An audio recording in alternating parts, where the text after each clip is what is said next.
Hello, welcome back to the adventures of Aventus.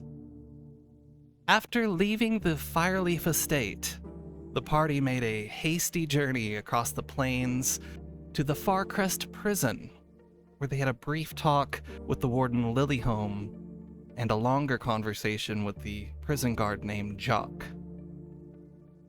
Jock informed you that one of the missing people was his twin brother named Barrow. Kidney Bean caught Jock's memory of himself burying two nearly inscrutable corpses in the forest.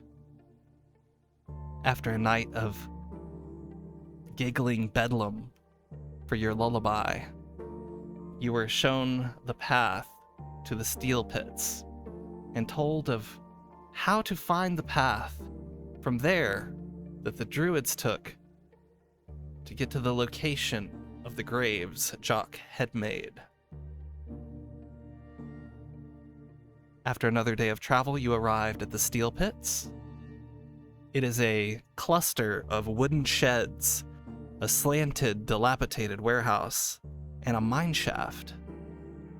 After checking out a few of the outbuildings, you find neglected, howling, splintered houses full of years of metal shavings, nails, and nearly gone to ruin tools.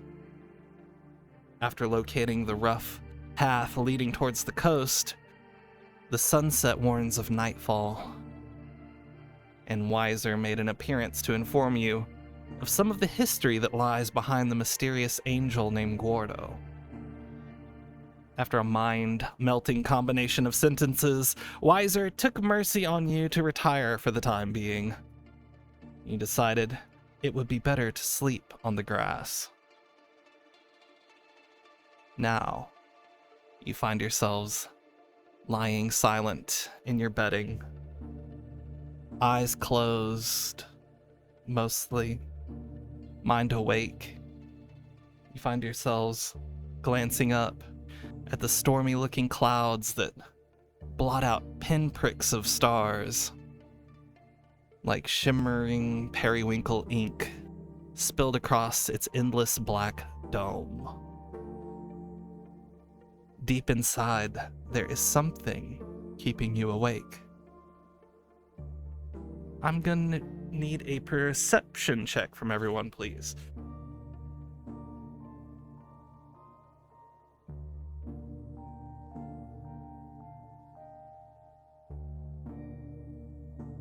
I got it too.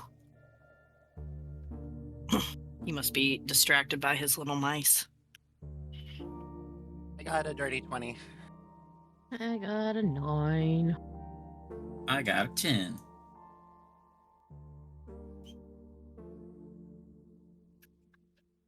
So we got a dirty 20. Yes. All right. Well, maybe it was the bite from one of Runai's new friends that has startled you somewhat awake, and you find yourself introspective, maybe thinking about the memory of Jock that you had intruded upon, how you wish you hadn't. But there is a underlying feeling that you do pick up on. You feel a warmth that isn't normally there inside. It feels like awareness. Awareness of your party. You can picture in your mind each of your companions spread about, the ways that they prefer to lie down, their bedrolls. You feel like you can sense their inability to sleep just like yours. But also there is more awareness. Awareness of the earth beneath you. Hollows of tunnels, maybe dozens of feet below you. And Kidney Bean, as you imagine all of the different beings in your mind, sleeping or prowling unknown corridors, you drift off to sleep.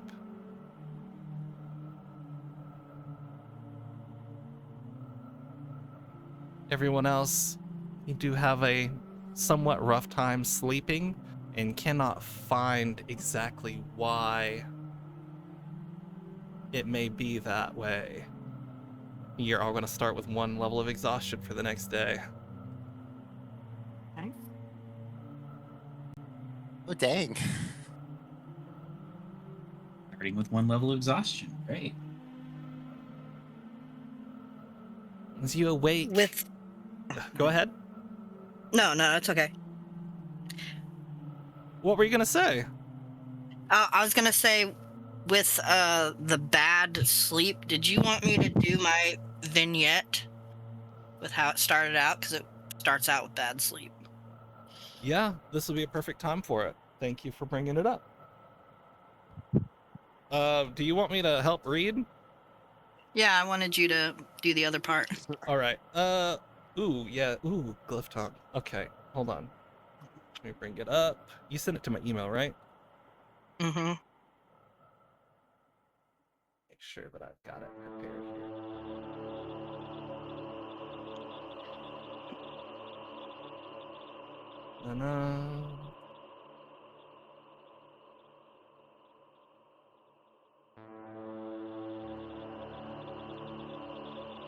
Found it. Okay. Okay, you want me to start? Yeah, go ahead. All right. Sleep did not come peacefully in the night as pains flitted through Runai's altered eye, coming and going in sharp and jabbing waves, like the shard that was embedded there was twisting, cutting incisions from the inside, the green light it emits pulsing beneath his closed lid. Memories flashed as though he were reliving the moments again in person, a sinking pit in his stomach filled with dread, and a deep ache in his chest quaked in despair with a sense of longing and hopelessness. Visions, dreams, and memories flooded and overtook his senses. Light was growing dim as the candle wick flickered low, nearly extinguished. The delicate dance of the flames' illumination warmed the otherwise chilly stone room as Runai scrawled his research and lessons for the day down in a rough, well-used notebook. Soft rapping on the door behind him interrupted his thoughts and broke the focused trance he hadn't realized he was in during the moment. How much time had passed? Surely the hour was quite late. Placing his quill down, he slipped down from his oversized chair, progressing only a few steps towards the door before someone decided to open it themselves. Quiet creaking of the hinges followed, as well as a low-spoken, excited voice hushed to nearly a whisper. Runai, something has happened. A brown-whiskered snout poked around the corner. Vibrant green light cascaded in broken patterns across the walls of the room as his brother Glyph Tongue spoke, the warpstone shard embedded in his mouth glowing brightly through what Runai could decipher as an elated grin. Get in here and close the door behind you. The others mustn't hear of what you speak. Glyph Tongue hastily complied to the request, resting his back against the door a moment as it clicked shut before eagerly heading towards his brother. Runai raised an eyebrow. Allow me to inquire. Another skeleton had something to say, I imagine? The words, they just come to me in the moments, as though I know just what to say. In the empty parts of the dungeons I spoke, and something listened. It heard me, Runai, and it appeared. A swirling haze of purple and green appeared in the darkness, and it emerged. A creature, a being of some kind. It crawled into the shadows. I could hear its breathing, feel its eyes upon me. My gift. I found it. It called to me. Glyph Tongue's eyes were wide and sparkling with a strange sort of glee and ecstasy, one that made Runai uneasy. Looking down upon his smaller-statured brother, he placed a paw softly on his shoulder. Glyph, is it still down there? Whatever this thing is, you do not know its origin, its intention, or what it is it may truly be summoning. This is dangerous. I implore you to be more cautious. This is something new, strange, reckless. He shook his head in disapproval. Glyphtung's eyes darkened a moment. His body stiffened while stepping back, so Runeye's paws shifted off his shoulder. I do not beset it upon the halls of the fortress, Runai. I spake again. The haze appeared, and it crawled back into it. It disappeared. As I stated, if you are listening, the words just came, like I knew how to tell it to leave. However, I wish to engage, speak directly to it, find out its origin, why it heeds my voice. I must know what this means. Runai closed his eyes and exhaled slowly, putting his paws together. Brother, I understand wanting to learn and explore the gifts we have been given, but you should not be doing this without the guidance of Barnabas or someone else. None of us know what to expect or what we could or could not be capable of. The warp stone is unpredictable. We are all learning. I am not fit to explore this sort of depth with you. The memory of this vision shifts and swirls, images of arguing quietly in the darkness of Runai's room, flashes of Glyphtung progressing down this strange and dark path that neither of them had expected to take place. Strain amongst what was once a strong bond between brothers unraveling before his eyes, summonings in the dark, something infernal reaching back, dead eyes opening after having long been shut. Like a punch to the gut, Runai finds himself standing in the rain of another memory outside the gates of the Fortress of Fears, pleading with his brother. There is no need to walk down this path, Glyph. We were given freedom through Barnabas from all of that. Why? Why would you choose this? You are making a grave mistake. Glyphtung stared at his brother coldly, his words sliding off of him as easily as the rain around them. I didn't choose to be some lab rat for wizards to poke at broad, to change what I am. My destiny was to remain with the Skaven, the great horned rat's army. I have a gift that will be accepted. I'm useful. Here, I'm repressed. You two have a gift, Runai. You can see glimpses of the Empire. Your own connection, like a fly on the wall. You reject the calling, but you have the capabilities and knowledge to become a plague priest among the ranks. We have more knowledge and intelligence than those born into the service unaltered. That is the real gift. Come with me. Seek the Horned One. Together. Let yourself tune into your stone. Don't turn from what you see. Delve into it. Deeper.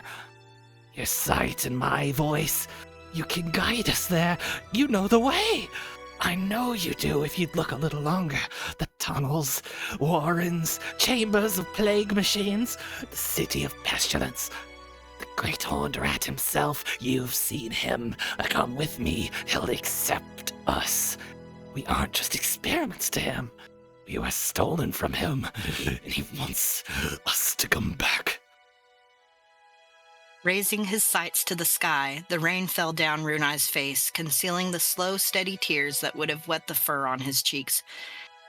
And it is my choice not to follow that path. I wish to help the Skaven, free them as well, like you and I, Stoneheart and Shadpaw, so they may also have choice, not mindless control. They are sacrificial meat, fodder for the army he builds. Do not choose this, I implore you, beg of you, dear brother. There are paths and options aplenty. Please, Glyph, do not join the Horned One. Silence between them follows the pleas of Runai for a moment that feels too long, the rain pattering around them, a memory frozen in his mind where if the words spoken next were different, then the outcome would be as well. Then tonight, I leave you. Leave you as my brother. Next time we are to meet, we shall be enemies. It will not bring me joy to kill you. You are the only brother among us I loved. But I will take your life for this betrayal, Runai, and I will be rewarded for it. Liftung's face fades like smoke upon the wind, disappearing into a swirling gray fog in Runai's mind. He awakens to the quiet of everyone else still sleeping and pulls his hood down over his face, the throbbing pain he felt earlier subsiding as the old wound left behind his brother aches deeper, the pain of it slipping silently from his eyes. End scene.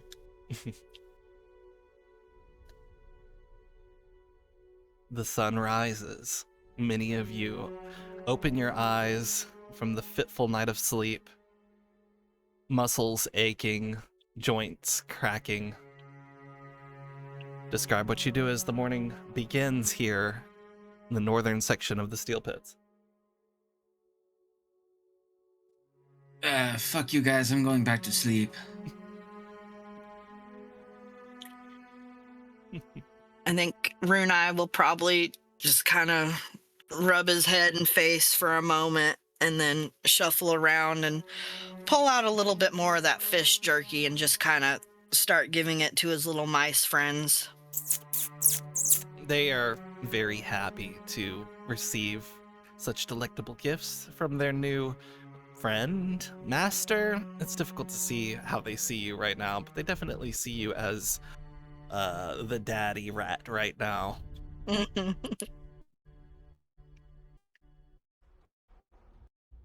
Penny just kind of like yawns and stretches, does her little, goblin noises, just like, the sleeping in the grass, that's what some of the best night's sleep I've ever had.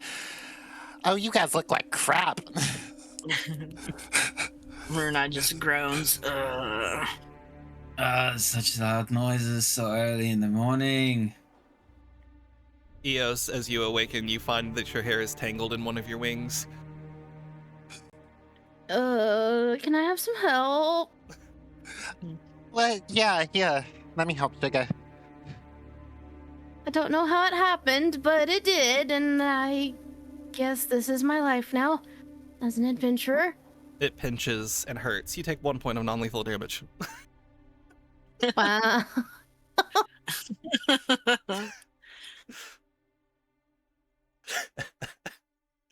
It is rather cool this time of morning, though you know it will begin to get hotter as it rises. So it's good to get a good portion of the day's travel done before noon.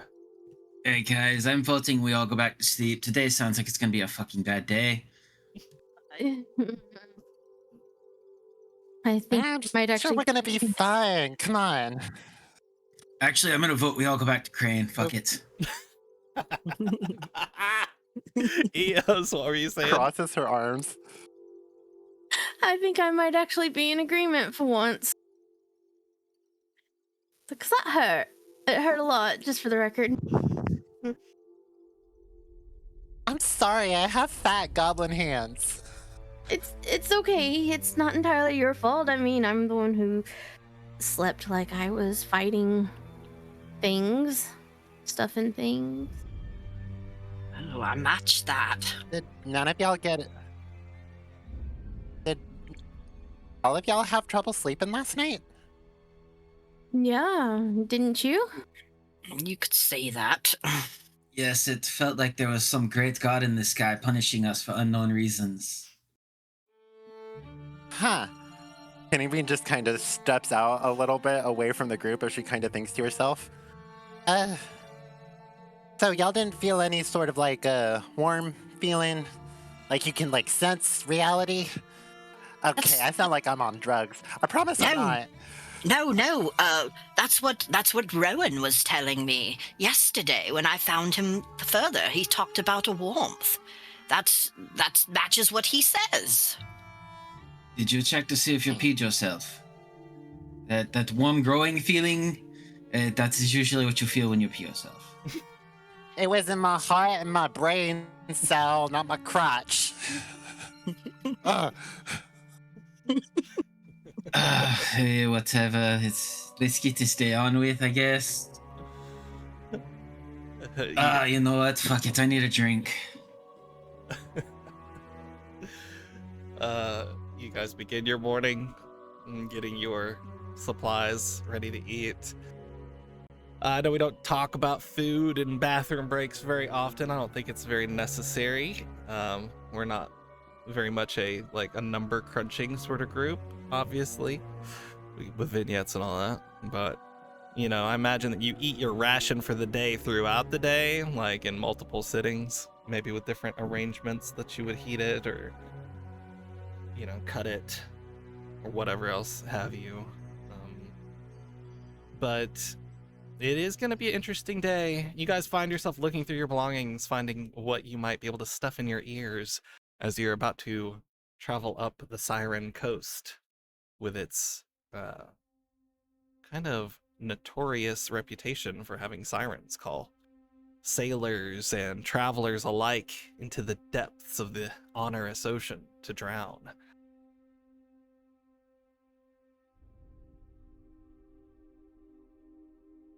What do you guys find of stuff in your ears? Wait, what? What about our ears?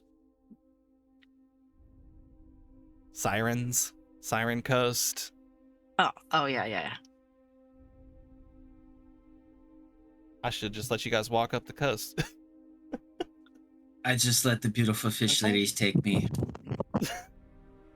You can Sal, go with don't- nothing in don't your ears think if like you like, that. but it could be one save away from you walking off a cliff.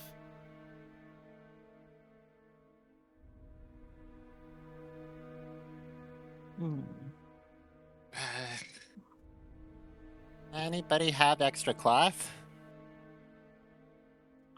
I have Bandages this or rope. something? That's actually. Kenny Bean's gonna pull out her dagger. How thick is the rope? It is quite long. It's 50 foot, so let's make haste and cut some rope. I didn't ask how long, I asked how thick. That's the part that matters, Sal. It's braided It's all rope. about how you use it. It's probably about an inch or an inch and a half thick. Much too wide to put into your Okay. ear holes. It's a little average. Well, maybe for Sal. It might work for Sal because he's got big ass ears, but everyone with. Well, Kidney Bean can't always cut the halves in half. I mean, if you Well- want to try braided thread to plug your ears, you can do that. Well, Can I Rune look Eye- at moss? Moss might work Hmm? a little bit. Rune Eye's got that long, tattered, robe on. He's gonna just cut like some strips off the very end. It's already tattered up anyway, so he's gonna just cut some of that and Okay. make some little stuff to stuff in his ears. And does he need to stuff the mice's ears? You're not sure. You're not certain. Oh, let me see here. Actually, hold on. Let me see what I got here. I somehow doubt that the sirens would care for the souls of mice. Mm-hmm.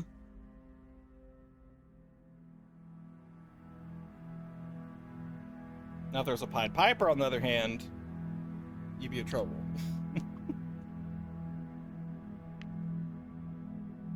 Yeah, well, hopefully they're not versed in that as well.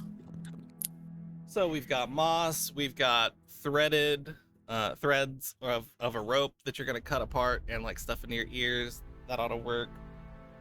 And just cut off pieces of rope for Sal and threads off of Runeye's ropes. Okay. Do you have something else to add? Yeah, I was gonna say we can like unbraid the thread and just kind of like, tie the moss around, like kind of wrap the moss up in it and then wrap the cloth over it and stuff that in our ears. Oh, It actually stays put. that's a good idea. I mean, if we Kenny want Bean's to go gonna out say that out loud.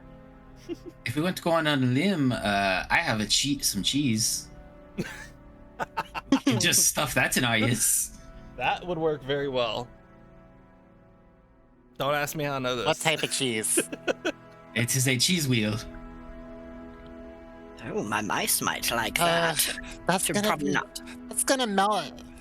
Oh, sorry. That sounds so weird. That cheese is gonna melt in your ears, and it's gonna give you an ear infection, and it's gonna be all gross and stringy, and let's not do that. I mean, we can just Vote on the send mods. we can just send one of Runai's little friends in there to clean up afterwards. They'd probably love to help, but I'm not going to bring that up to them. They might get excited. I'm good with the cloth and whatnot. Yeah. You guys figure it out after a little while, some deliberation and trying some different things out. Yeah, the cheese is not a good idea. It will block your ears, but it won't do it for very long, as Kidney Bean pointed out, will melt and become disgusting. So that's not good. Eos, after you guys finally start to pack up your camp and regain the track of what must be the druids that came through here last, maybe using some magical means or some very highly skilled tracking means to find old pathways, theirs is a little bit easier to follow. But as this is happening, Wiser does come to you fairly quickly this morning and whisper in your ear, would it be alright if I walked beside you all today and maybe gave you some more of that history lesson I put together so hard? Well, yeah, I guess so. Just, just What? I can't hear you. I have cloth in my ears. Speak up. Oh, all right. I forgot What'd about you say, Sal? I think the nose booger is speaking. It's not a nose booger. Alright, to be clear, even if your ears are very well blocked, you can hear each other in close proximity. It's just difficult if there's anything else making a lot of noise No, nearby. I totally can't hear you. I just want to yell at everybody. Okay, in fact, Kidney Bean actually has really bad hearing, so this is real for her. Oh my god. You're just choosing to have a potentially detrimental effect on your character. Okay, that works. Oh, she has a +1 in wisdom, so Kidney she doesn't Bean? have like the best perception. Oh, I see what you're saying. So for rolls and stuff, it's naturally not that high. I got you. Well, Yeah. for listening purposes, perception will be at a -2 for everyone. Just because you got the stuff in your ears. But for everything else, it's same above board. Wiser will eventually come out as you let him. Says, you guys still haven't found me a vessel to take up, I've noticed. I apologize. He kind of looks at you. He's not exactly frowning, as he's usually got a very cheery demeanor on his face, but he's not smiling as big as normal. Well, I do have some new mice friends that maybe one of them would be willing to oblige. Just a thought. He looks over. Don't think that is going to work. It's possible I might fry its mind. We wouldn't want that, now would we? I definitely would not. Sorry, I didn't want Pardon me for asking. Yes? Pardon me for... I didn't Yeah, want go to ahead, just stick them in something yucky or ugly or Well, was I trying do to appreciate be that. I knew you were the somewhat nicest of hospitable. this lot. I knew you were the nicest of this lot when I chose you. Oh, well, thank you. I was very much considering that Catman as well, but I have Oh, since come to my yeah. senses. Don't worry, I found it. I found the alcohol. We're all good. Oh. Yep. That, yeah. Mm-hmm. Now, what were you gonna say, Kidney Bean? Yeah, go ahead. Kidney Bean's gonna think about it for a second. What exactly does that entail? Is there like a specific rule or a specific type of space that you need? I simply need something with an Second. inside and an outside. Not clear, because I like to maintain my privacy. I will not take over your body unless you let me. And honestly, I can be quite beneficial to whoever I'm being carried within. But I can maybe have some detrimental effects as well. I'm thinking of the library incident right now. Hmm. Sorry about that. Her mushroom antenna kind of vibrate a little bit, and she kind of like eyes up at them. What about these? I mean, they attach to me, but not in the sense like a mind or a body part is. Any of you would do well as yourselves, as intelligent beings. Can't go into my limitations, unfortunately. Not the specifics of it. But I need to be attached to someone, not something most of the time, unless that something is truly inanimate. And honestly, I can't stay in something inanimate for very long either.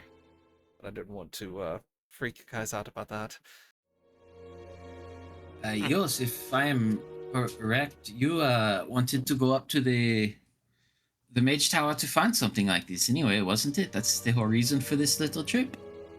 Yes, actually, I was kind of hoping to find something automated, like a doll. Oh, I thought I may have heard an echo of you saying something like that.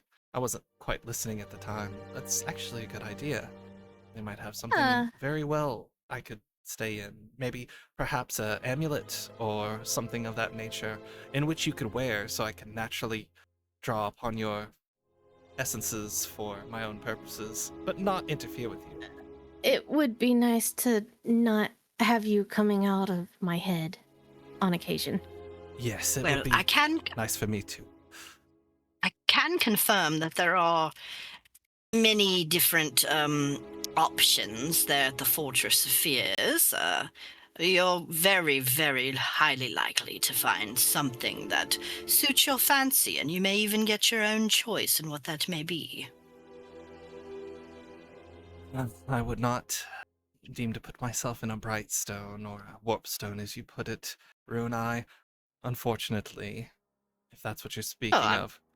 Oh, no. I mean, it's not just a place of that. I mean, there's all kinds of scholars and wizards and mages there I'm who sure. conduct their Yes. own experiments. I'm sure you'll find something to your liking that suits you just fine. Well, better that we get this stretch of our journey out of the way quickly and easily then. Shall we? Hey, well, before that, I have a question. Okay. So you remember I was telling you about Lima Bean, right? Yeah. Technically, he's a lot. Yeah, he's a creature. It would be a possibility. He would not be happy about it, but I'm not sure Kidney Bean cares. Right. Well, if you want to bring that up with him at some point, you can. I'm thinking about it. I'll have to talk with Lima Bean first, though, and that's gonna be when we're not around people. For sure. That ought to be a fun scene. I don't know if we'll get to it immediately, but we may get to it at some point very soon. At some point, Weiser is going to be obviously like bringing himself out in front of the group as you begin to walk, and As you make your way to the coast and you are hearing the onerous oceans whisper, and you begin to see like the cliffs and beaches that make up the Siren Coast as you guys are following this trail that was left behind. It looks like feet dragging across dirt in some places, or divots in the sand, or just straight up footprints or markings sometimes that they've left, like these large half circle marks, maybe for their own purposes of tracking. You're not exactly certain. But it's easy enough to follow this path that I'm not going to make you roll for this part of the journey. Going up the Siren Coast is fine. Since you've all stuffed your ears, you are about to get advantage on your wisdom saving throws for the siren song you're going to hear.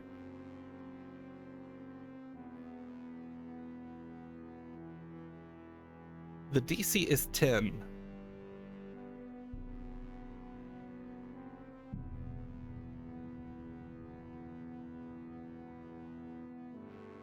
Is that a sign for rolling now, or is that just letting us know ahead of time? Roll a wisdom save with advantage. Okay.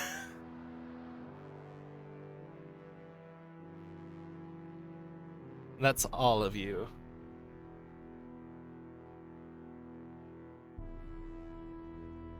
Oof, that was so close. I got an 18. Oh my gosh, you guys are getting it. Yeah, 16. Oh, all right. What'd you get, Sal?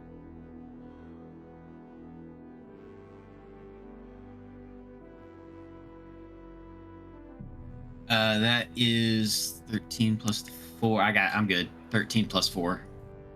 Okay, beautiful.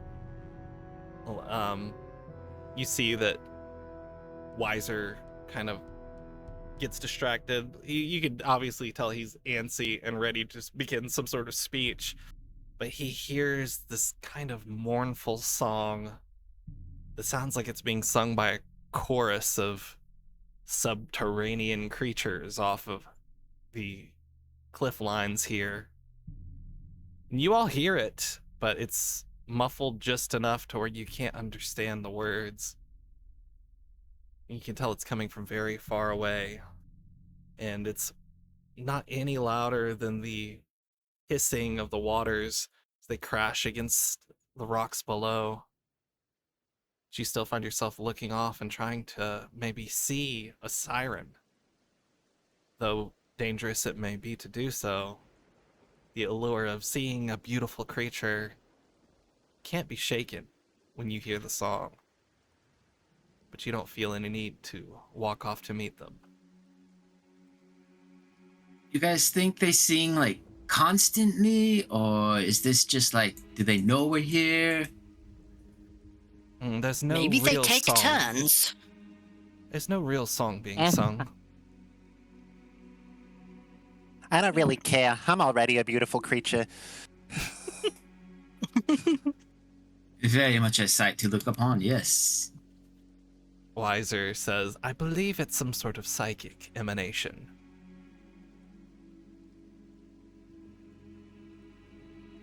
Fascinating. It's almost like the hiss of the ocean itself is being transmuted into that song that you hear. Many of what lies below is not by any means beautiful.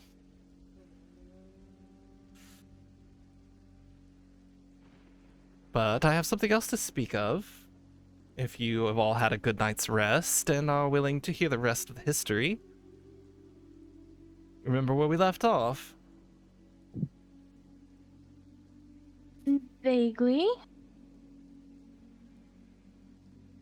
I'm sorry, nobody had a good night rest. Aside from Kidney Bean, it seems, who seems to have had a good night's sleep, which I will be just off asking. frolicking.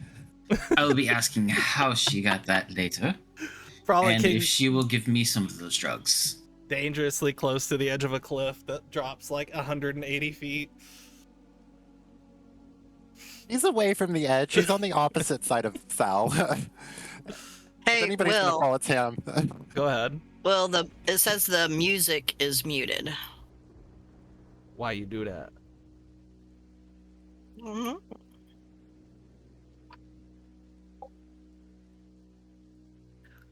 I thought it got quiet. There it goes.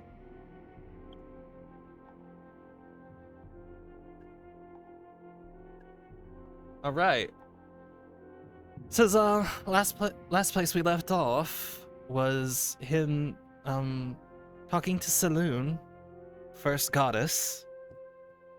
Of course, are you familiar with the origin stories of the gods? How Saloon was the first goddess, and Saloon and her sister Shar, both of the light and the dark. You guys know this, don't you? You guys roll a religion check. Roll a religion check. Yeah. This is gonna be a DC 11.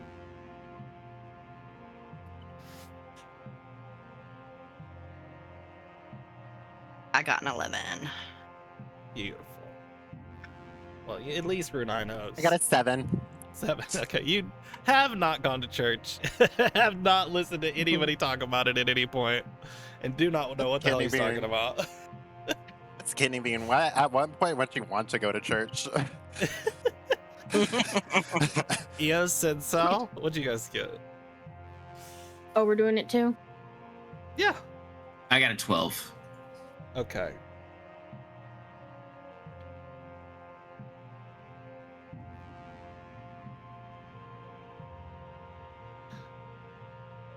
Above board, a lot of this game's like... Go 20. ahead. Okay. A lot of this game's lore ties in with the Forgotten Realms pantheon and lore. Of course, the worlds are different, so it's like an alternate dimension to Talandria, or whatever, the Toril. It's different than that, but a lot of the histories and stuff are very close, so you can, outside of game, do like research about these gods. A lot of people have played games with them, and they're very heavily D&D coded. But yeah, it's part of the basic lore that Saloon and Shar were like the first two gods under Ao. And that Ao and some other beings are actually not gods, but they're older than them somehow. So maybe they're like trans reality. Anyway, we're going to skip that because that's a lot of nonsense here nor there. But he says, so he had a meeting, or sorted out a meeting between the gods after he talked to Saloon, who organized it.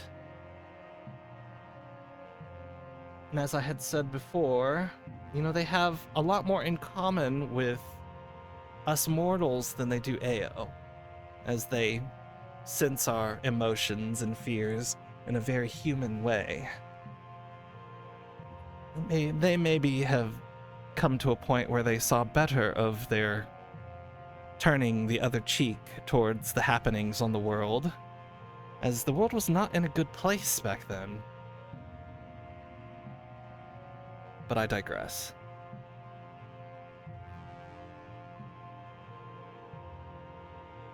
I'm trying to find my spot that I was exactly at.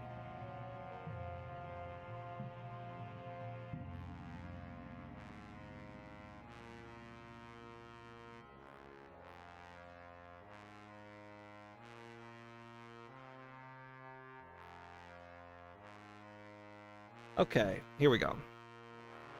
As you guys walk down the Siren Coast and the sun starts to grow higher, it starts to grow hotter, that song eventually dies away, almost like it's given up on your group. You find yourselves kind of warily taking your earplugs out and like checking for a second and then putting them back in just in case. And then 30 minutes later, you all have them out because you feel like you're safe. Because you've gotten further away from the coast now.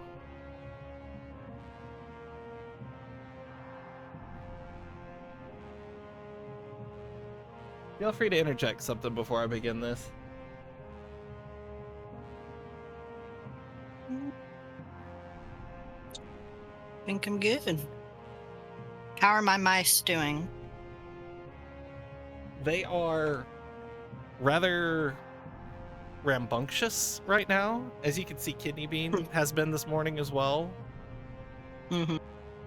It's like they're mindlessly dancing to a tune that you don't feel you can hear. Okay. I'd like to think that Sal only knows this bit of religion because he's just always throwing stale beer out at priests who are preaching outside his old establishment about how bad ale is for the believers and shut up, get out of my bar. Yeah, most likely. I mean, you're an adult. Adults hear things throughout their life. It's easy to pick this sort of thing up. When people believe it, they talk about it, and you hear it whether or not you want to or not. Yeah, I feel like Runai would have maybe come across that in his researchings on more of like, you know, the horned rat and just other religions and stuff like that in his studies. They have picked up pieces.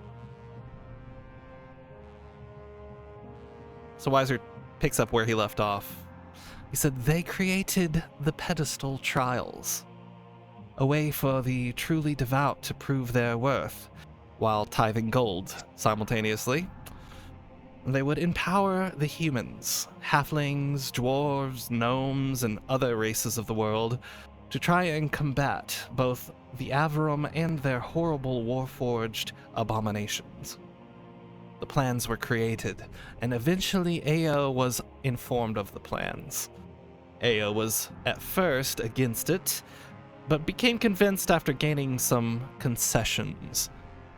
Ao made it necessary for the pedestal trials to only attribute individual gods' own sources of power to create the weapons and armor that they were to bestow.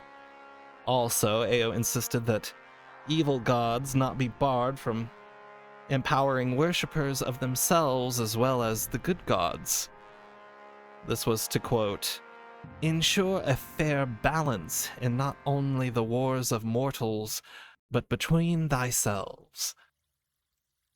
Shortly after the pedestals were created, and their impact slowly began to show over the next 20 years, the War of Machine and Mana. During this time, Gordo stayed to introduce the pedestals to mankind and ensure that they would be available to both sides of the war at some point. The 20 years had a great many things happen, and many battles were won and lost. Cities were sundered, and cities were drowned. But at some point, Ao noticed that the gods were regaining much of their power rather quickly, as the pedestals seemed to draw in the mortals with god souls like a magnet. After those 20 years, Ao made a deal with Primus to remove the Warforged from the material plane. Primus would have likely stepped in at some point anyway, as he had noticed some unbalanced equations that were resulting from spiritual tampering. This includes the Averum's Warforged and the new spirits that were made from the use of Umbrine to create Warforged from the Etros. Ao returned Primus his power to invade the material plane and abduct the vast majority of Warforged from both sides. Primus had a way to disable them, so they, with diminished forces on both sides,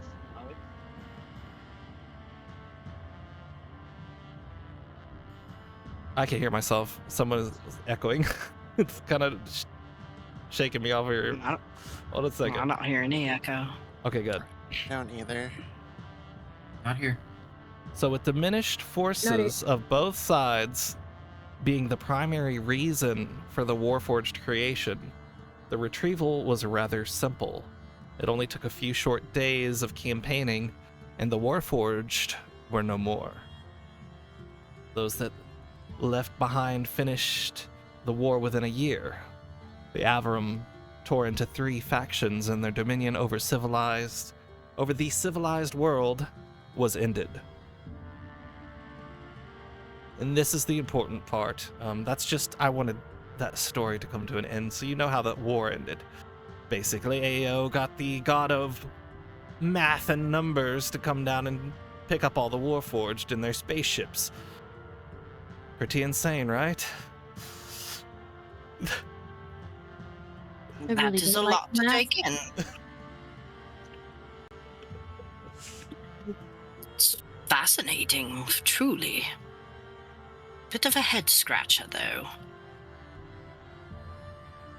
After the war ended, Gordo was punished for not listening to AO and finishing his original task, which was to end the war, of course. Instead of bringing the war to an end, he made it last for years in an attempt to free the mortals from their bondage, quote-unquote. Before the last year, Gordo suddenly disappeared from the material plane, as he was brought to be imprisoned in the quasi-elemental plane of Ash. He was made as a perfect mortal, much like the elves, to live in an unending life, if not to be brought down by sickness or injury. Ao punished him to linger there in the Castle of Dust and write 100 books describing who he is, why he thought he knew better than Ao, and to describe every event that had happened during the 21 years he spent on the material plane. To do that took Gordo about 37 years. Once he finished, Ao burned the books without reading them. As Gordo knelt before the flames, Ao pronounced he knew what he would write before he did it. The exercise was so that Gordo would come to know why he was wrong to disobey. This confused Gordo, as he never came to that conclusion during his writing. As a reward, Ao spoke as the flames died to a neutral blaze, "You are free to leave Castle Dust." And that's where the legend ends. Much of this I learned from transcriptions of old bar songs. It's kind of crazy. I was even able to come up with this much about the first angel, but once he went missing for so long, it's difficult to keep track of such a figure. So, if this is the same Gordo we're going to see now, that would make him at least 1,000 years old. Oh my. Most likely much, much older. If he's been here since the beginning. If he's been here since the Cataclysm, he'd be, over 4,000 years old. Anyway, that's really all I came up with. Sounds like a good guy. Doesn't really make a whole lot of sense from what we read of him doing, though. Those transcripts of the messages that Chala had sent back to the Order of Songs sounds like he led them to their doom. What do you make of it?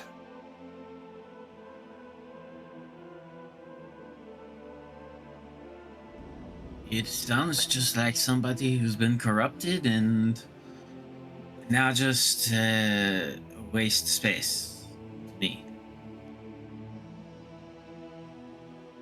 Waste space much like yourself, you mean? I won't argue with you then there. I am. Gordo has a rare moment where his smile looks a little bit more sinister than usual. You mean wiser? You said Gordo. Wiser. Yes, I meant wiser. Ah, it's him. Kill him. Attack. No, it's not. That was a slip of the tongue. I knew that was going to happen at some point.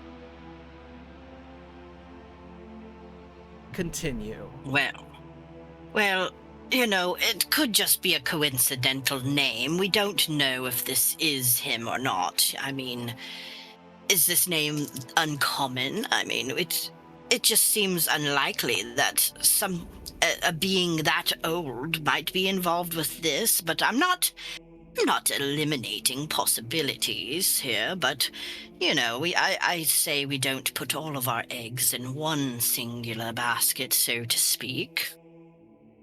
What You have specific? eggs? Why don't you tell me? It's a common euphemism, kidney bean. What? A saying. It's just a saying. I wish I had eggs too.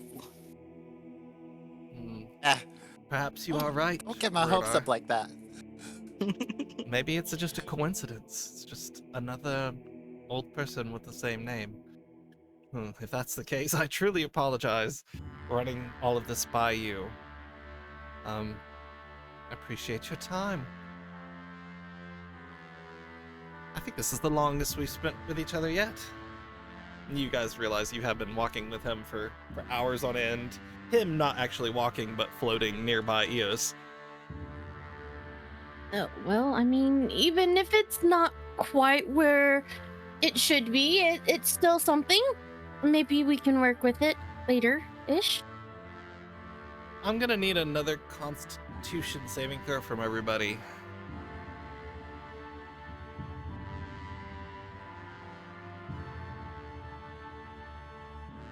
Zero. Oh wait, we've got exhaustion levels too. I gotta do. Okay, what's our exhaustion play out? Is it disadvantage or is it minus? It's I forget minuses. which one we It's use. minuses in this campaign. Okay, minus- so But Birdie, do I? It's just I got minus it. 1 to everything. Sorry. Go ahead. Since I don't have exhaustion, I got a dirty 20. Beautiful. Okay, do I need to re-roll again? I rolled an 11, but I forgot about the exhaustion. Or do we want to just knock one off that? Just knock one off that, so you got a 10, Okay. which is Yeah. a fail. got a 3. That's a fail. Okay. What'd you get, Sal? And I got a 14. That's a pass. So Runa, Eos, you both get an additional level of exhaustion from this day's hot travel up the coast. Although, with that exhaustion, I mean, you're feeling it certainly, but you do feel a little bit of relief as you see the forest and the horizon start to get closer to you as you approach. Oh, some shade will be a great relief from this heat. It is at the point now where you feel like there's probably a good 5 hours of daylight left as you're approaching this forest. So there might be 4 hours that you get to spend with a little bit of daylight left before having to bed down and getting your exhaustion levels taken off, potentially. Yes, please. But there'll be a little bit before that. Let's see.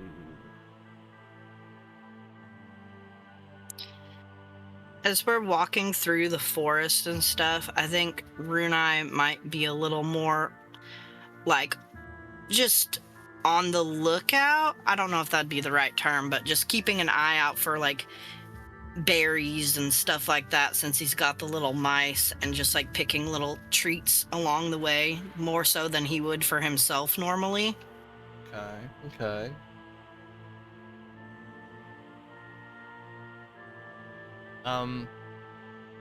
As you approach the Whitehorn Forest, or what you must believe is the Whitehorn Forest, as you see forests spread out for miles on either end, and also all the way up to the cliffs of the coast. There could be no other forest this would be. But you feel some sort of aura here.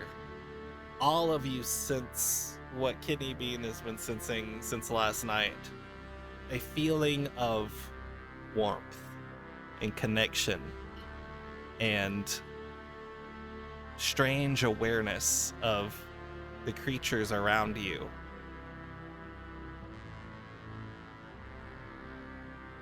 You guys ever take mushrooms before? You know I have.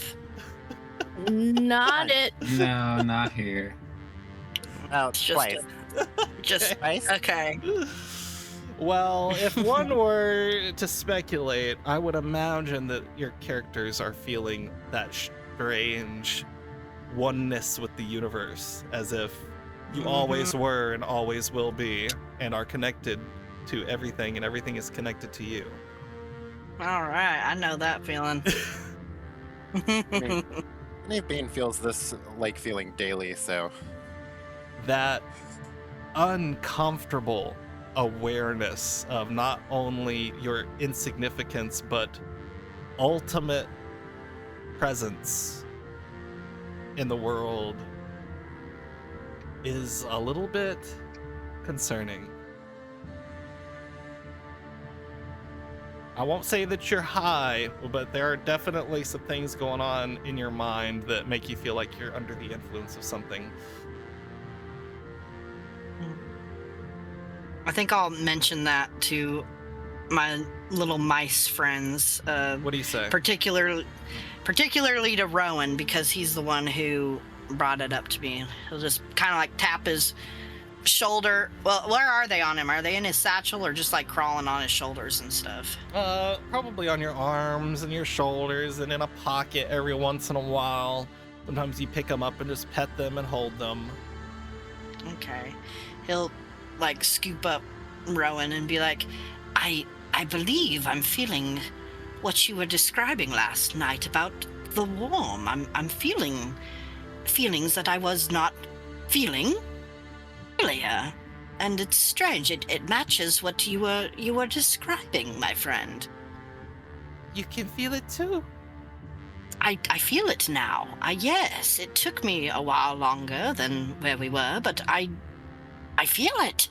We're getting It's close. strange. We're getting close to the kindness now. Can you sense the direction in which it comes, perhaps? Or It's coming any from the indication? It's coming from deeper within the forest. I don't know. I might could find it. You let me run. Well, you can just guide me. I think that we should stick together for this. As you're talking and entering the outside of the woods here, you see tall, magnificent trees, some of them 70, 80 feet tall. A very old, ancient forest here. And those of you... You know what, let's do this. You guys all roll a history check. I know we I haven't rolled anything about this forest up to this point. You I was said actually going to history ask because I have something prepared for this forest. +2, -1. Well, I've got something prepared since the first campaign, so you're going to have to check with me. It's Kidney Bean backstory. Okay. Well, maybe this will work with yours. 11. 11, I got a 16. 16. Looking for 13. looking for 12. Okay, that's 2 of you. 14. 14. Even Sal has heard about the origins of the Whitehorn Forest long ago, whenever the war was happening. This was a main area of the Averum. Of course, this now having the capital of Crane, where the elves live. This is actually just one of the 3 sects that split off from the Averum. And this is like the ones that wanted to get along with everybody and make peace with the world are the ones who actually stayed here. But back during the war, they ceded this forest, a magical forest, to be a natural border between the north and the south, to keep invaders from freely walking in. It is notorious for having pitfalls and traps that seem to naturally grow out of the earth and the plants here. Like, the forest is trying to kill you, but only if you are not an elf. But since that time, it's well known that the forest used to be like this. It hasn't been as bad. Seems like the natural, like, enchantments and things that were on this forest most of them have since died and haven't been kept up, obviously, since the powers that kept them in place have dissipated. But that's Well, it's not- originally what the forest came from. It's not a problem because we're all elves here, right? Yes, we're good. Yeah, might have, any of you with any, knowledge of this might be thinking about it as you're finding your footfalls coming into the forest. And as you're looking about your feet, you notice two rather regular-sized graves with simple, like, wooden and stone markings above them. Ones that you'd be used to seeing as sort of a roadside grave. And Kitty Bean, you recognize this as the graves that Jock made. Well, we're on the right path. As concerning as that is. Well, if he ever needs another job, at least we know he's a good gravekeeper. I'm more like grave digger, but yeah. One job at least.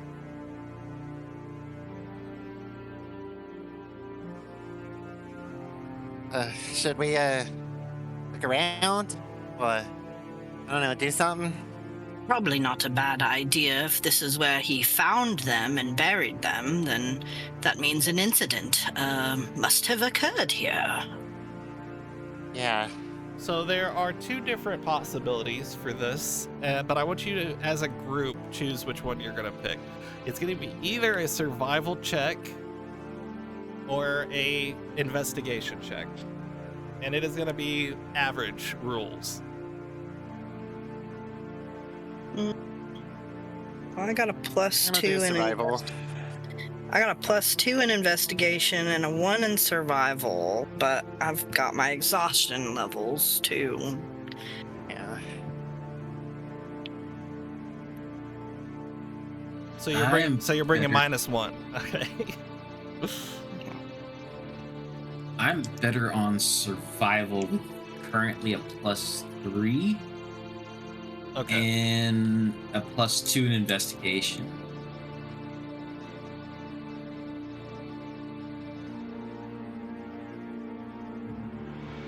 So, Kidney Bean, you said you wanted survival too, or what'd you say?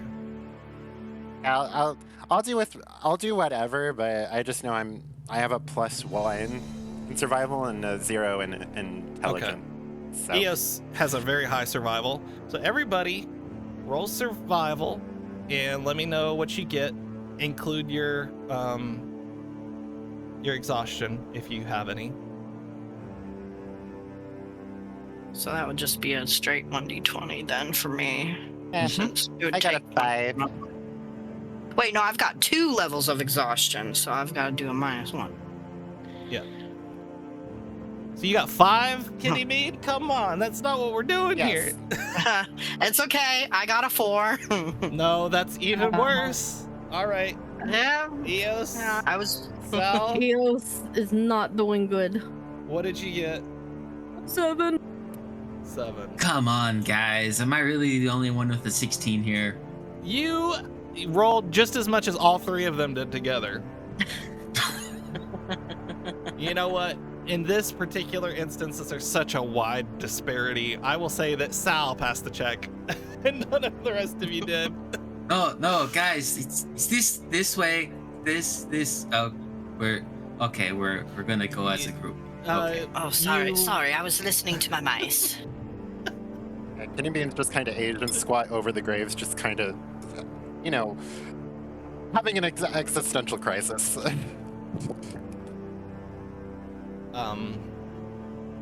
I'd like to think they all wander in one direction, and Sal just stands there, kind of watching, crosses his arms, look over to a tree. They'll be back, right?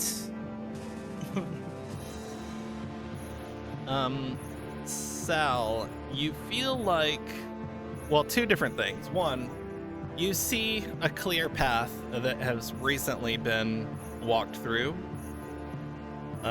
leading deeper into the forest, and you believe that may be where your people went. But also, you find yourselves looking at those graves a few more times. You're not 100% certain about this, but they don't look big enough for mules, necessarily. And you're wondering what's truly buried there.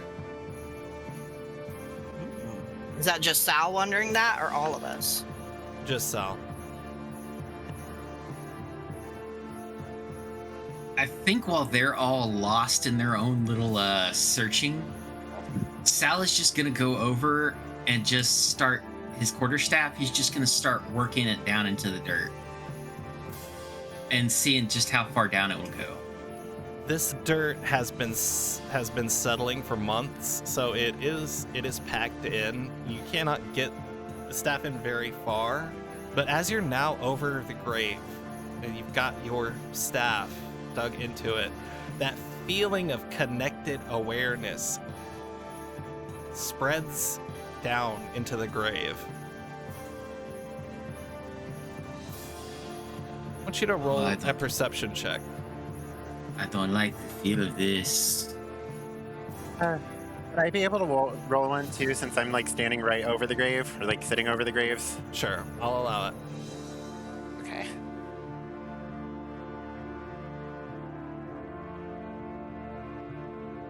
That's an 8. I got an 18. Okay. Sal, you do feel old, desiccated flesh down there. But as soon as you touch that feeling, you, like you said, like recoil, reviled. Yep, there's something down there. I'm not digging that Kidney up. Bean is not so squeamish. And once you feel that desiccated flesh just in your mind, like almost like it's imaginative, like you're just coming up with this yourself, but somehow you know it's real at the same time. You do not sense the bodies of mules down there, but bodies of people.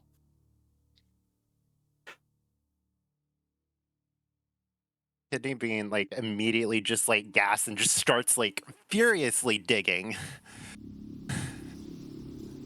You see her start to dig into the dirt, Sal. Eos, Runa, you notice she's digging into the graves. What are Oh, you doing?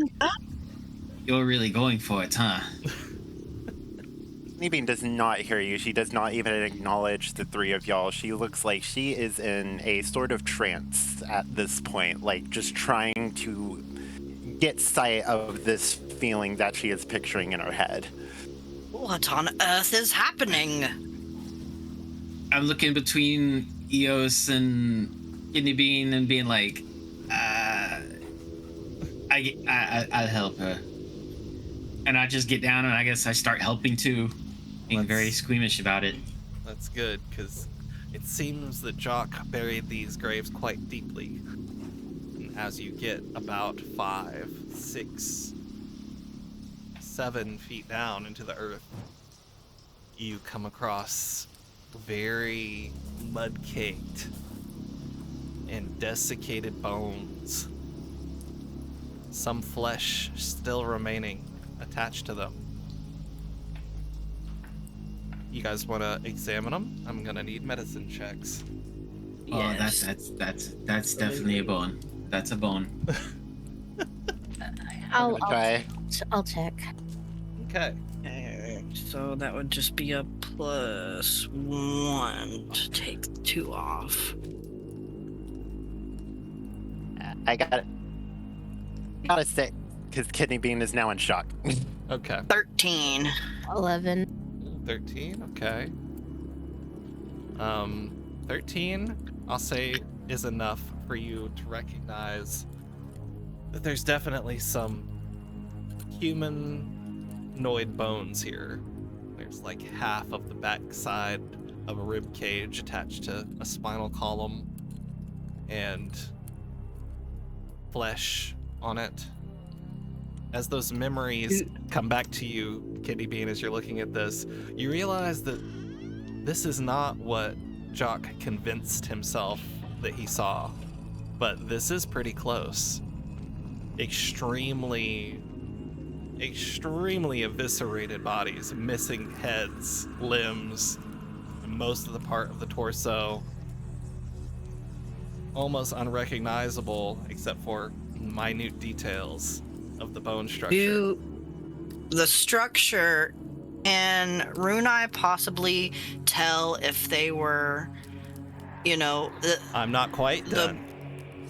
Okay. One additional detail Runai comes across, and maybe the rest of you do as well, as you notice pricks.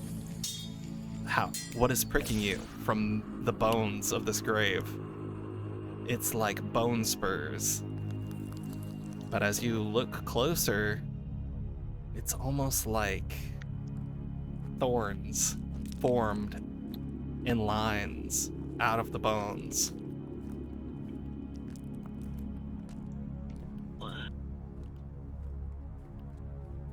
Okay. That's not what I was expecting. This is some trippy dark bait crap. Okay, I'm good. I'm done. And Sal gets up out of the grave and goes away. Wait, Sal, I'm only 3 foot tall. Pick me up. Runai's gonna keep looking at them. Can he tell their stature? Like, from the brother and sister, they were dwarves, right? Does these look like small? Well, yeah, but they've been missing for a few weeks. These guys have been buried in the earth for months. Oh yeah, that's true. And okay, how many does it look like there are? They do look too large in their proportions to be halflings anyway. Okay, Runai's gonna try and count how many bodies he thinks there is based on sets of rib cages or skulls and stuff like that. Like, can he get a count? Average, what he thinks? You barely are getting 2 here, and that's basically all you can get from it. You're not seeing extra or repeats of bones, so you believe it's just 2. This is just one of the graves, right? I'll say it's both. You got down into it or whatever. But yeah, you guys checked out the graves and have noticed that something wasn't quite lining up with Jock's story, but Kidney Bean believes currently that he did find these bodies and buried them and convinced himself that he was burying mules. And that is why that is the story that has been spread around. Penny Bean knows all too well of what this particular forest can do. That's kind of why she dug so viciously, and she's kind of gonna look over at Runai. So what's the diagnosis? I think that's the word. You mentioned some sort of fey magic, and by these bone spines or spurs, I'd say you're probably not far off from that. It is a strange phenomena that has occurred here. These poor souls must have really endured something harsh before they passed. There was another detail, but you couldn't get it with the 16, unfortunately. Maybe it will come to light in the future, but... He's gonna, kind of shimmy up and poke his head out of the grave, but not climb out of it, and, start tapping his hand on the dirt and just... Hey, Eos, would you get wiser for a moment? I would like for him to take a look at this and see if he might have some information. Wiser, I need your input here. She just feels Runai patting her head. She's like, okay, hold on. Let me try. Wiser says, "Is she going to pay me?" Is he going to pay me? Excuse me. Oh, what? Huh? I don't Oh, like this might be something you're corpses. interested. Oh my lord! How much do you want? I imagine that Eos, you're telling what he's saying inside. Yeah. He says, "I'll do it for 5 gold." Yeah, it's fine, perfectly fine. Yes, 5 gold. I'll cough it up. Get out here. All right, minus 5 gold. He comes out and forms his hand and takes the gold quite in a traditional way before it disappears, as much of his inventory seems to do. He kind of looks down at the grave. It looks like he mimics a squat, but he's just floating lower to the ground. Of course he would. And he looks down there. He is not getting into the grave, but he looks closely. He's like, nope, that's really fucked up. Well, That's all you have to say. Let me roll for him. Let me roll for him. Okay, I was gonna say Runai picks up a bone, a femur, or something that has the spikes on it, and just like holds it up higher so he can still do look that? closer. Okay, so you Yeah. hold it up to him. He looks at it. Oh, he got such a good roll. That was a natural 18. Yay! He looks at it. He's like, oh, yeah, there's some kind of corruption of the bones here. And looks like they've been gnawed on. Oh, is Oh, that what this gnawed on splintering by- is? Human teeth. Oh my. What? Yes, you can see these flat indentations where an omnivorous mouth would be trying to bite down upon it that may not be so well suited to do so. See right here, and he like points at a very tiny little mark on the side of the bone. It's like, see how they're in a line? Although it's missing a couple of teeth, that is a human mouth biting onto it. Wait a minute, no, that third one there, that third one has a sharp protrusion. Maybe a wolf? No, it's human. It's human. It's also corrupted, perhaps. Oh my. Well, this just gets more confusing by the moment. Hey, question. Just because, with what I saw, you don't think,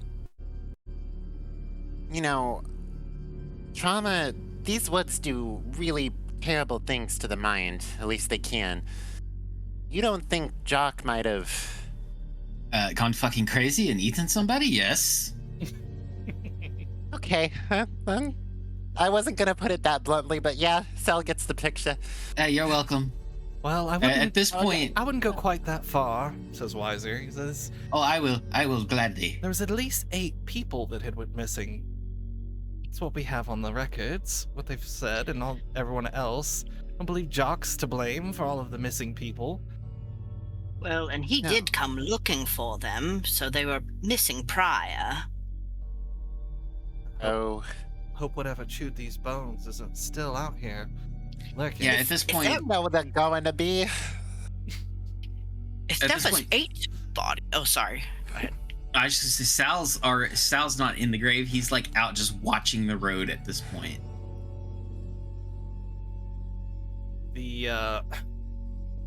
The trees ahead don't look they don't look as much wrong as they do tired. Looks like the limbs sag at the edges, branches droop like they've been rained on for a week. This is right around the path that you noticed, Sal, that would lead further into the forest. So while all of you were lost in your stuff, I found the way. By the way, this is the way we need to go. Oh, very good. Very good, Sal. But I think if we are done with the bodies and possibly standing out wherever whatever did this is gonna hunt. Well, I believe we should at least put the dirt back and bury them. They're not just some mules. They were. You guys hear some Sentient. branches crack as you're talking to each other, coming from that way.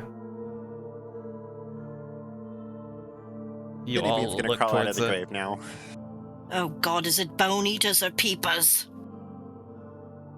There is a man who appears there. He looks to everyone. He's very tall, maybe about 6'4" or 5. He's rather thin, but not gaunt. He's got a very large, illustrious looking beard, though it looks like it's been unkempt and unwashed for a while. His clothes are typical traveler's clothes, maybe even less than that. Like a hermit's garb. Just old, tattered garments that have been hung over him and tied together with a rope. He has white blonde hair, and eyes are pale and unremarkable gray color.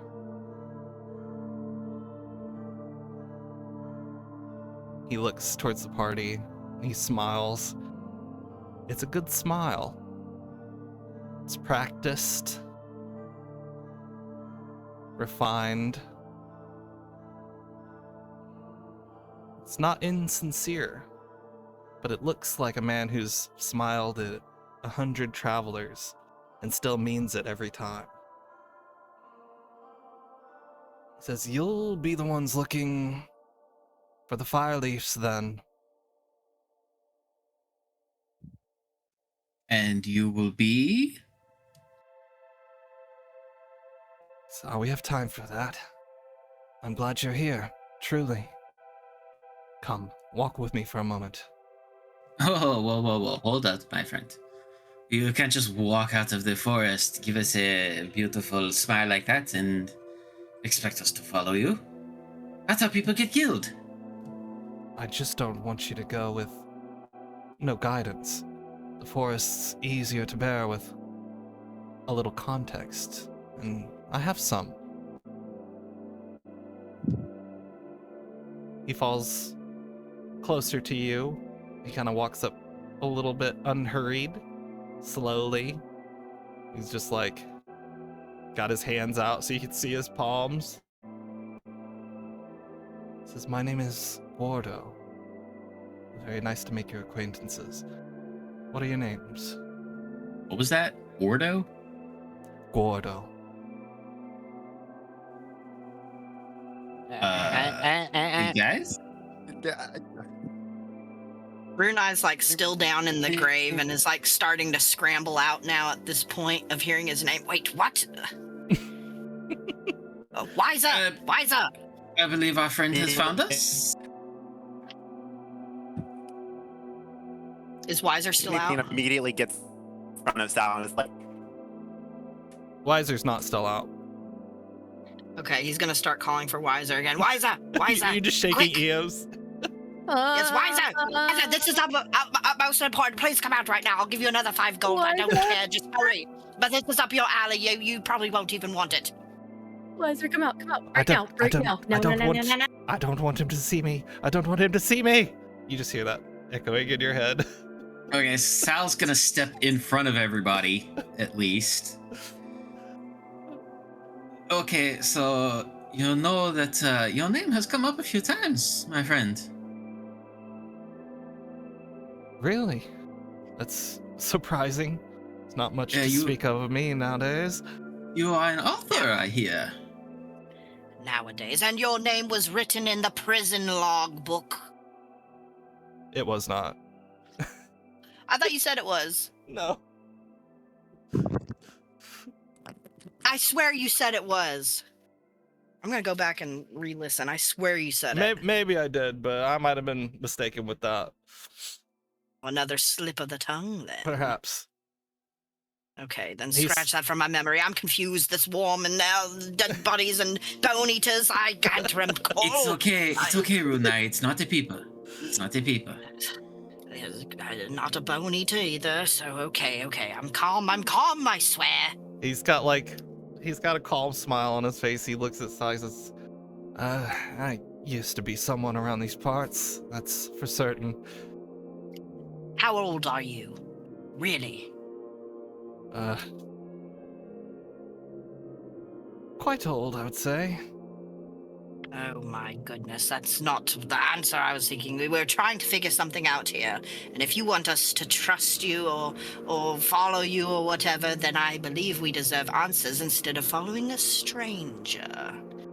I think Okay, we already... what do you want me to tell you? That I'm an angel? Will that change anything?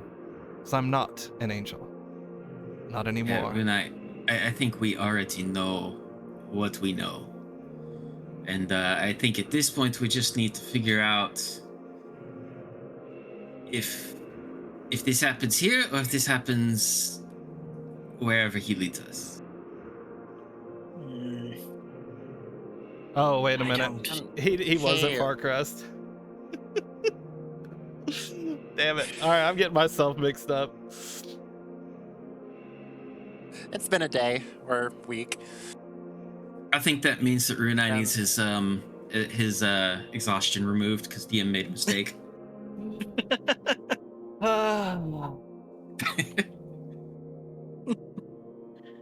So you say his name was in the Hey, prison log, right? yeah. Recently? yes. It's been a long day for me too. He says, Farcrest, yes, I was there, actually. I was helping. Or I trying to. knew it. You are on the guest log.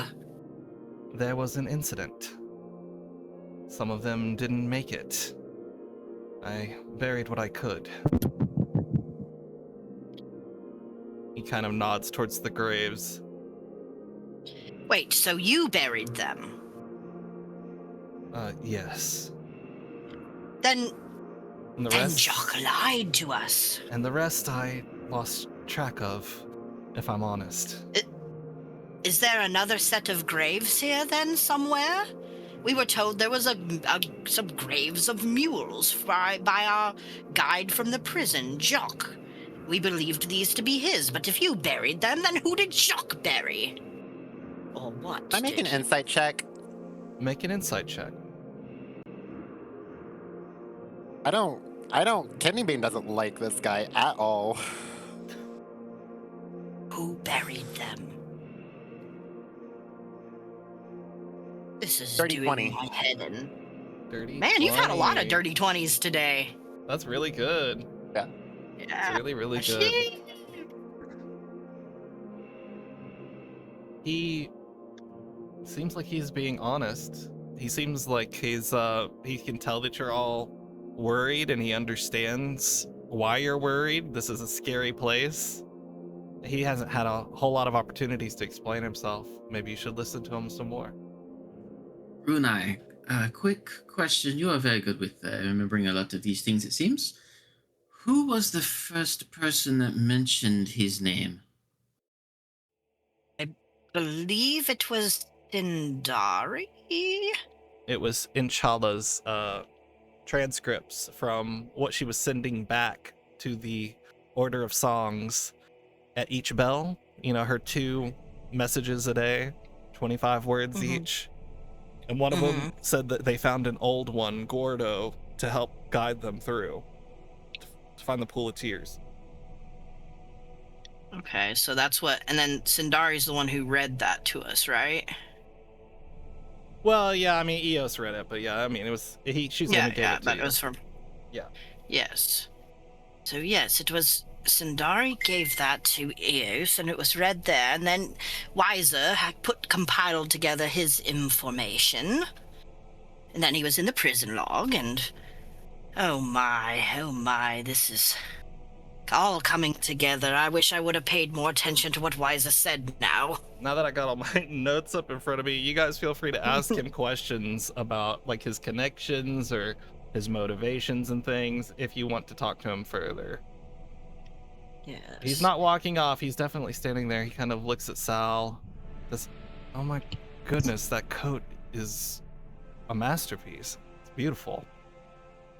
It was just a quick work of art, but nothing too special. I do appreciate the compliment, though. I don't have much gold to my name nowadays.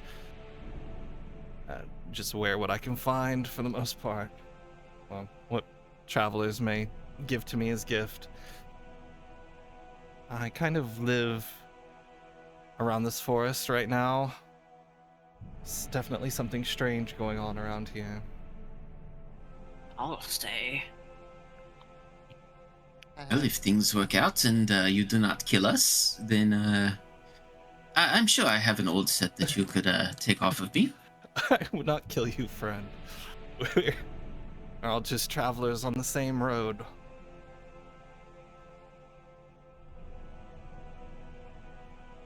Okay, what do you guys think? I'm gonna go out on a limb here. I'm suspicious of the dude back at the prison. Gonna be honest with you. I am quite concerned about Jacques now myself. If he's the one who buried them, then what did Jacques do? And why did he lie to us?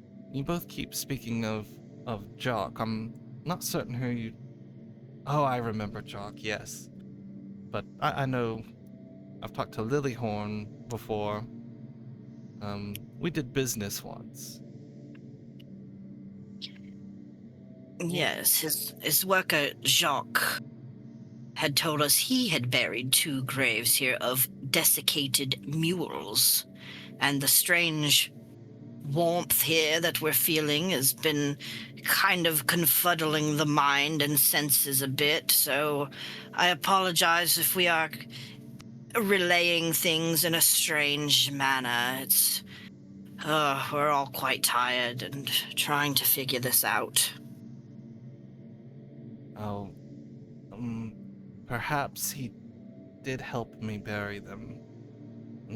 It's been several months now. My memory's not what it used to be. He made no mention of another helping him. He was quite distraught whenever we met.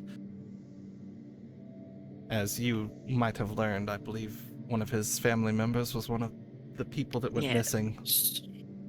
Yes, his twin brother. But he said these were mules. Remember what I said, Runai? This forest does things to the mind. Clearly, at this point. Yes, you're right. I'm just piecing it together in my mind, and I'm voicing it, obviously. I should just keep my mouth shut for the moment, probably. No, it's just... we don't have all the pieces to put the puzzle together yet. Well, the real problem is the puzzle doesn't even look like what we were told it is now. The puzzle is an illusion. Never is with this forest. You gotta... okay. Suppose you're all investigating something specifically? The fire leaves that came this way? Yes, that was what we were originally hired, I suppose, to come and find, or we're helping them. I did meet a group of druids that were very well trained and led them to the Pool of Tears here, which I believe is where many of the ones recently have gone missing. Yes, that's where we're searching for. If you want, I could walk with you. I know this forest better than most. I could keep you off the worst of it.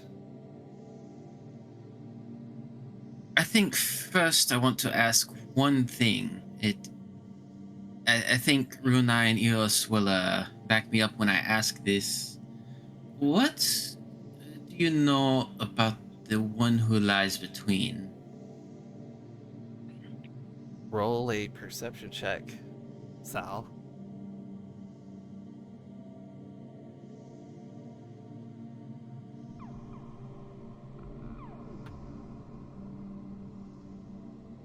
That is a 15? No, 16.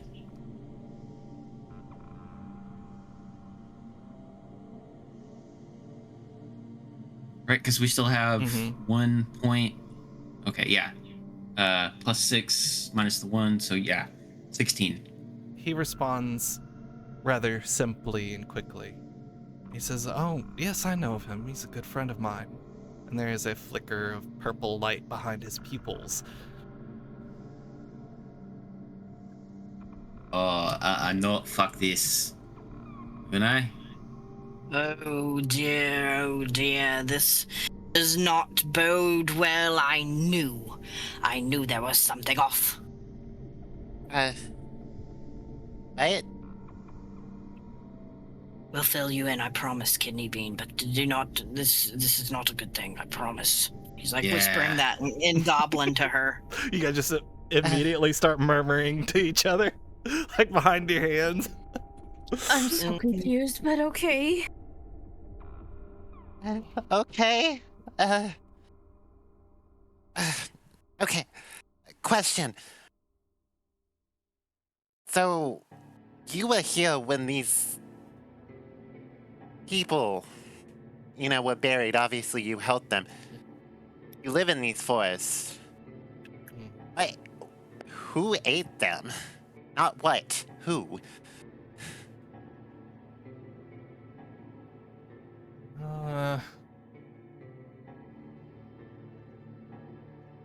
Perhaps if you proceed to where you're going, all things will fall under the light.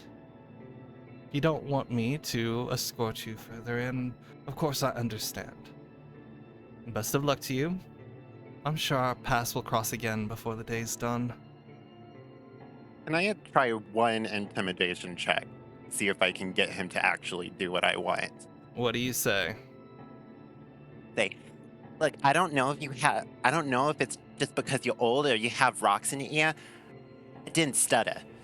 If you know something, tell us. Now. I'm gonna roll my intimidation check.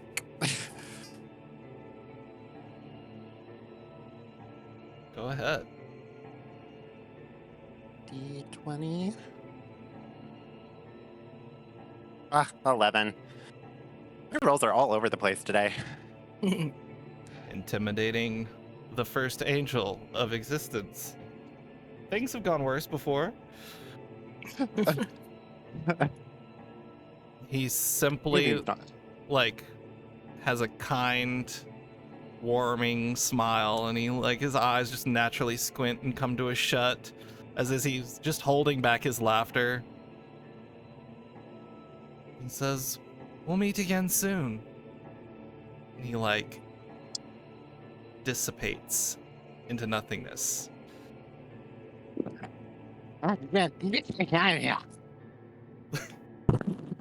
I do not like this. I do not like this, Sal. Sal, he's... Oh, gosh. You remember what was told about the one who lies between? I remember... Oh, my gosh. I'm putting it all together. This is so much on my mind. Father! This is not good. The warmth is Yes. so close now. It's so close now. Well, I trust you more than I trust that deceiver. You can tell us where it leads. You can see My mice friends, I'm gonna translate. My mice friends say that they feel the warmth is close, so we are on the right path. We don't need Guado. They can guide us. That's why I brought them. My little children are informing me that we are close, so we may have another route instead of trusting him. the mouse we've seen is what the one- sniffing towards the path that Sal had discovered earlier into the drooping tree limbs. Was that the direction that Guardo was also kind of, I don't know, shifting towards, or was it a different direction? It's where he came from. Okay. Here's the thing. I think it completely would have led us to where we are looking for.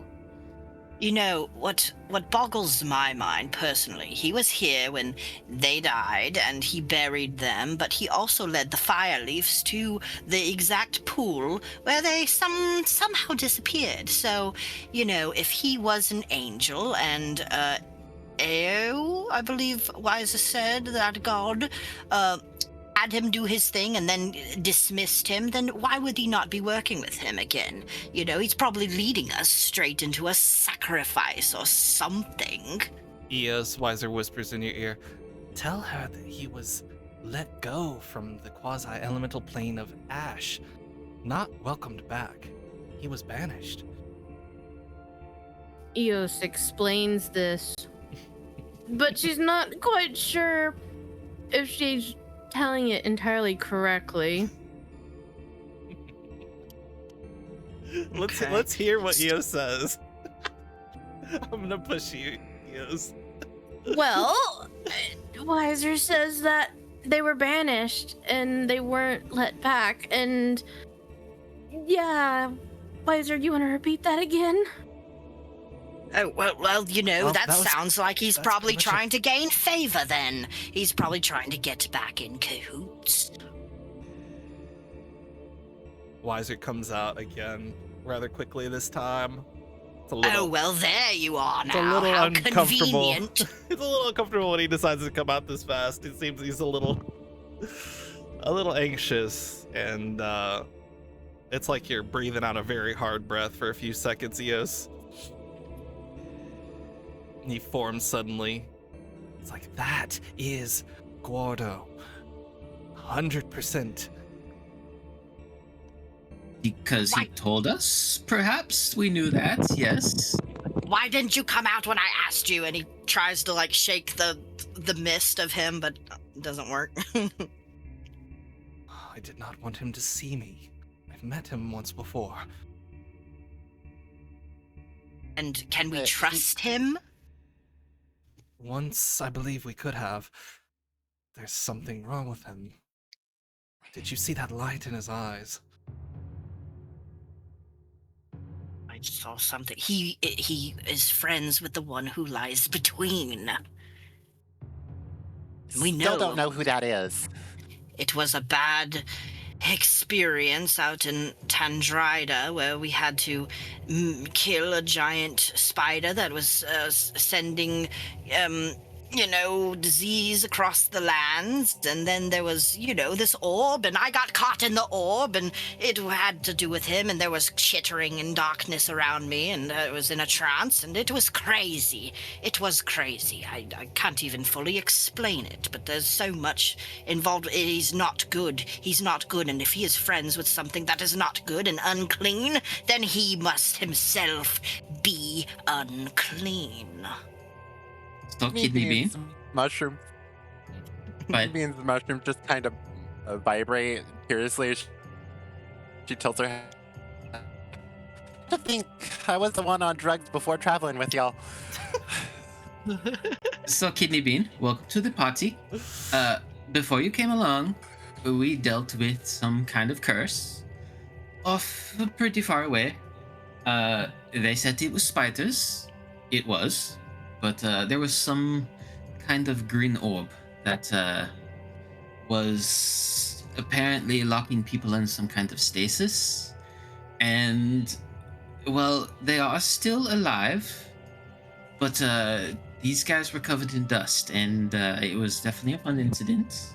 What I have observed from my notes on that time, that those individuals were locked into some sort of trance, yes, and perhaps they were creating some sort of a psychic network that was allowing all of the insects to work under the same hive mind. It's very chaotic and very Yes. disturbing. Yes, the old man demonstrated a little maze of spiders for me one night. We were staying out there, and it demonstrated that they were working together. The spiders knew when another spider would have something, and they'd come running, and Arame told us that she was listening to the one that lies between. It wasn't exactly her, but that they were working together somehow. Yes, That was the grandmother spider. we're still not quite sure what this one who lies between wants, but it has been made very clear that whatever it is not good. No, not at all. Clearly. It felt like a passive-aggressive threat to me whenever he mentioned that he would see us before the day was done. Did it not to anyone else? Actually, I was gonna ask earlier, but can I roll a history check to see if I recognize him in any way, shape, or form? I'm just curious. You Seeing may. as Kidney Bean was in this forest at some point. Okay.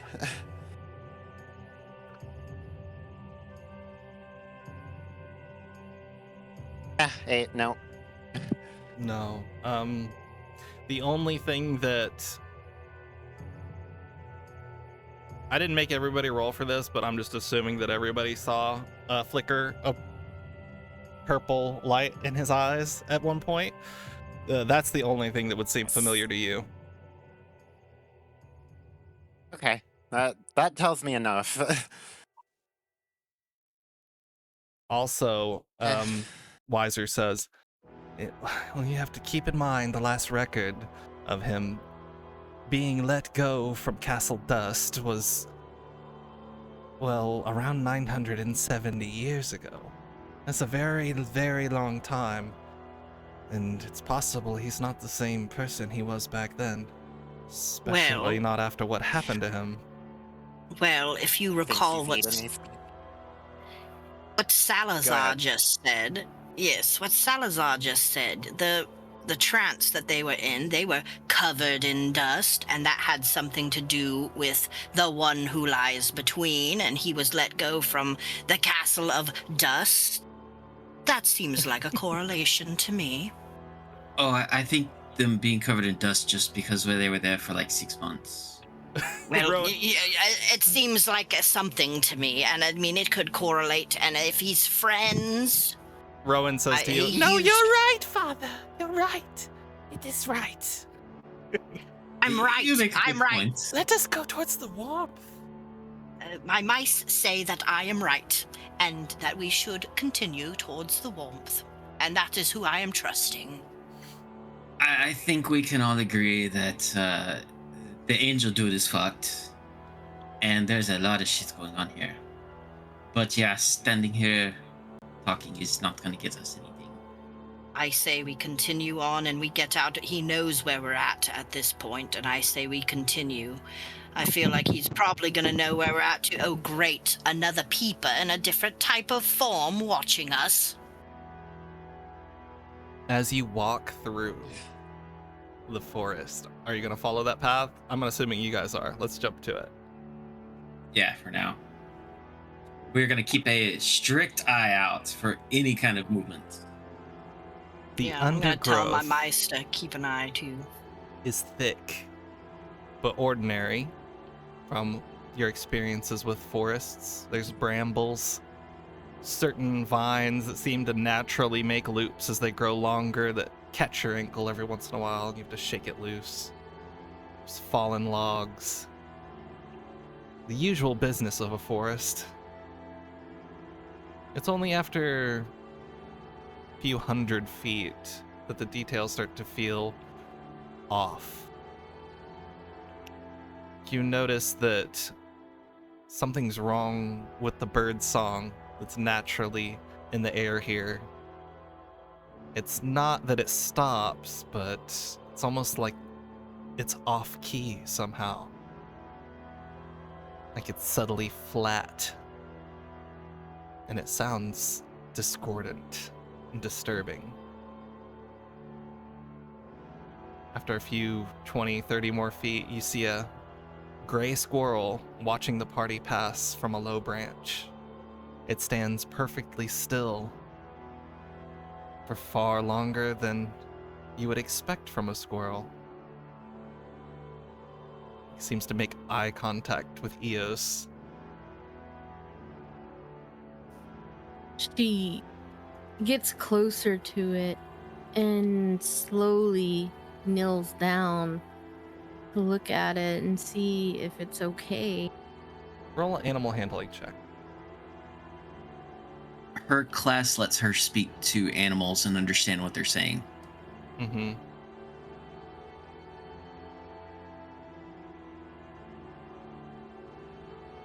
Wait, just at will? Or does she have a spell for that? Yeah, at will. It's part of her class That ability. is so dope. So I get to do animal voices all the time. Well, she can understand Yes, you do. what they're saying. I don't think she speaks with them. I think Runai might be able to, because wouldn't a squirrel be a rodent. rodent? Yeah, I guess it would. Yeah. Is that No, you you learn can- the ability to speak, read, and write Sylvan. Beast can understand your speech, and you gain the ability to decipher their that's- noises and motions. Okay. Okay, so it's not exactly. I get to explain what he might be trying to convey, not necessarily speaking to it. Yeah. Okay. Do you still want me to roll? I'll tell you what. Let's not go with the roll. You're just trying to understand what's up with the squirrel.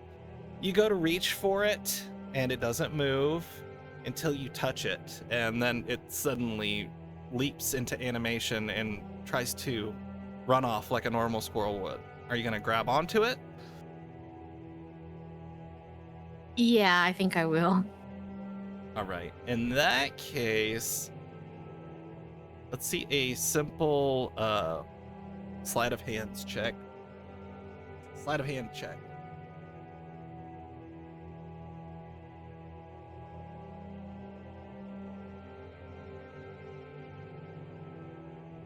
$14. All right. I'm gonna say that works. You managed to, since he got close enough, it was standing totally still after all, and it was within arm's reach. Your arm still moves slightly faster than a suddenly animated squirrel, and you pluck it up, and it starts to chitter and garble. You feel like, from the way that it's looking at you, that it feels a certain amount of fear, whereas before it did not. And it believes the reason it's feeling that fear is because it senses it coming from you and from your companions. Squirrel doesn't like the fear and wants to get away from it.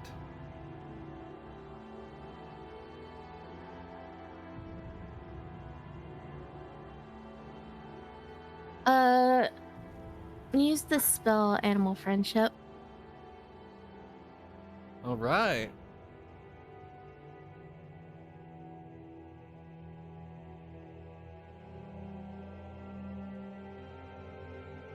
You make it calm very quickly, and it turns to converse with you to try to understand your speech and answer questions.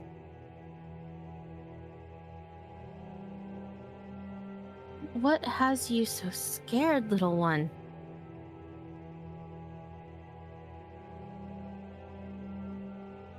He motions towards you, towards the rest of the group.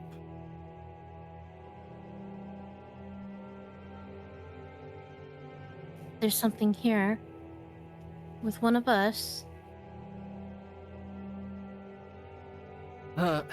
What is the ability that she has specifically? Is it a supernatural ability to understand like a creature's extensive speech, or is it literally like It's called Speech talking of to the old Wood. Fido? Speech of the wood.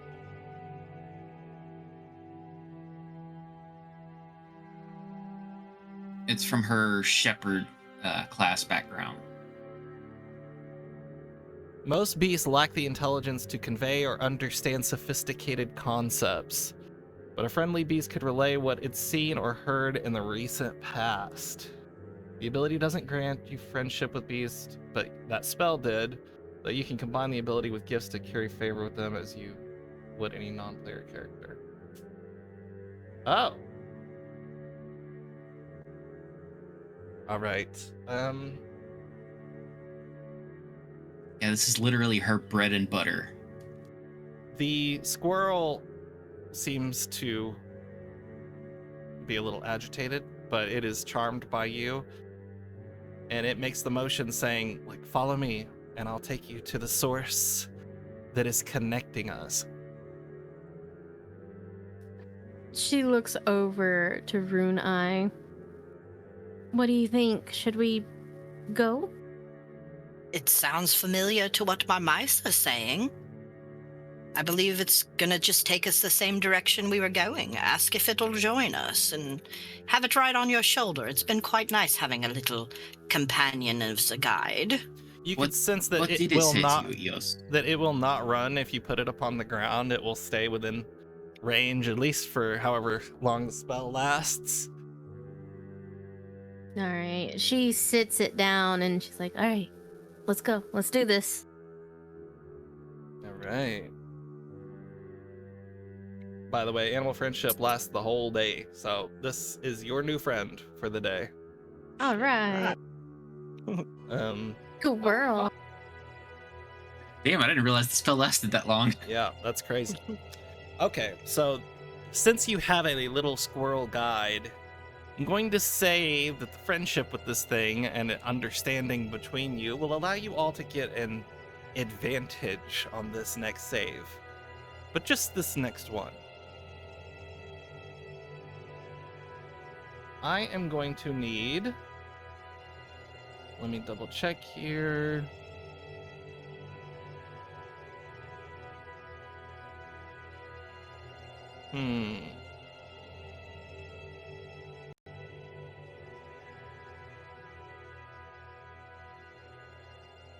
This is going to be a wisdom save.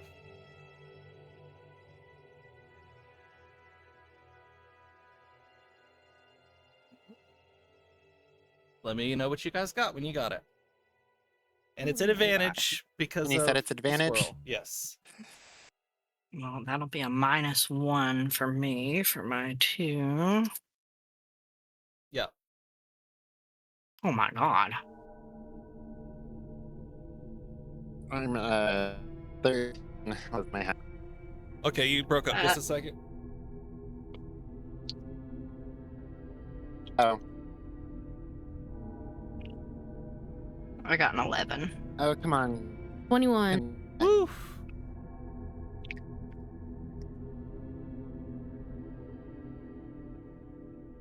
I got a 15. 15. And the highest I got was a 13. 13 is a meet it, beat it. Good. So the only I got an one 11. who failed was Brunei. Oh boy. Let me roll something here. I'm scared. Don't be scared. It's I'm alright. scared. Oh my. I mean, what's he gonna do? Give us more exhaustion? Yes. I'm so cruel, making you guys roll for exhaustion. This isn't for exhaustion, though, if that makes you feel any better. I don't know if it makes me feel That better or shouldn't not. make you feel better. I'm scared. When it comes to Will, no, it does not make me feel better. No. Hope this doesn't open up on the main screen. Where is it? Where is it? Oh, I'm Hawkeye in the main screen now. No, don't do that. I'm Hawkeye and Will. I'm staring now. Yep, you got me fully invested. Oh, I see something on the screen. Why don't you just stop streaming if you're worried about it for a moment? Why don't You you know, shut I up? could do that. Sal. I am worried about it. I I'm don't know worried if you, about I don't know it. if you guys are gonna forgive me for this. Oh my god. Oh, I don't can do worry it. about it. Don't worry about it. I'm We just should have been kidding, worried the I'm whole just kidding, time. I'm just kidding. I'm putting it back on. Look, I've already got another character ready, so Oh, I do All not. right. You Brunei, you are not feeling quite yourself. Actually, you know, I'm gonna let you roll for it. Okay. What am I rolling? It's a D12. Okay. Just that? Just a D12, yep. Oh. 3. 3. Uh-huh.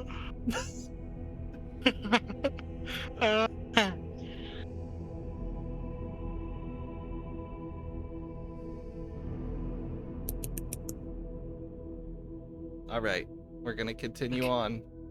There's no mechanical change yet. Yet. Shit. Okay. But he's feeling. The only thing is, I'm not completely feeling myself right now. I'm going to say just this. There is no mechanical change yet, but the inside of your cheek, when you run your tongue along it, it feels bumpy. Oh my god. Okay.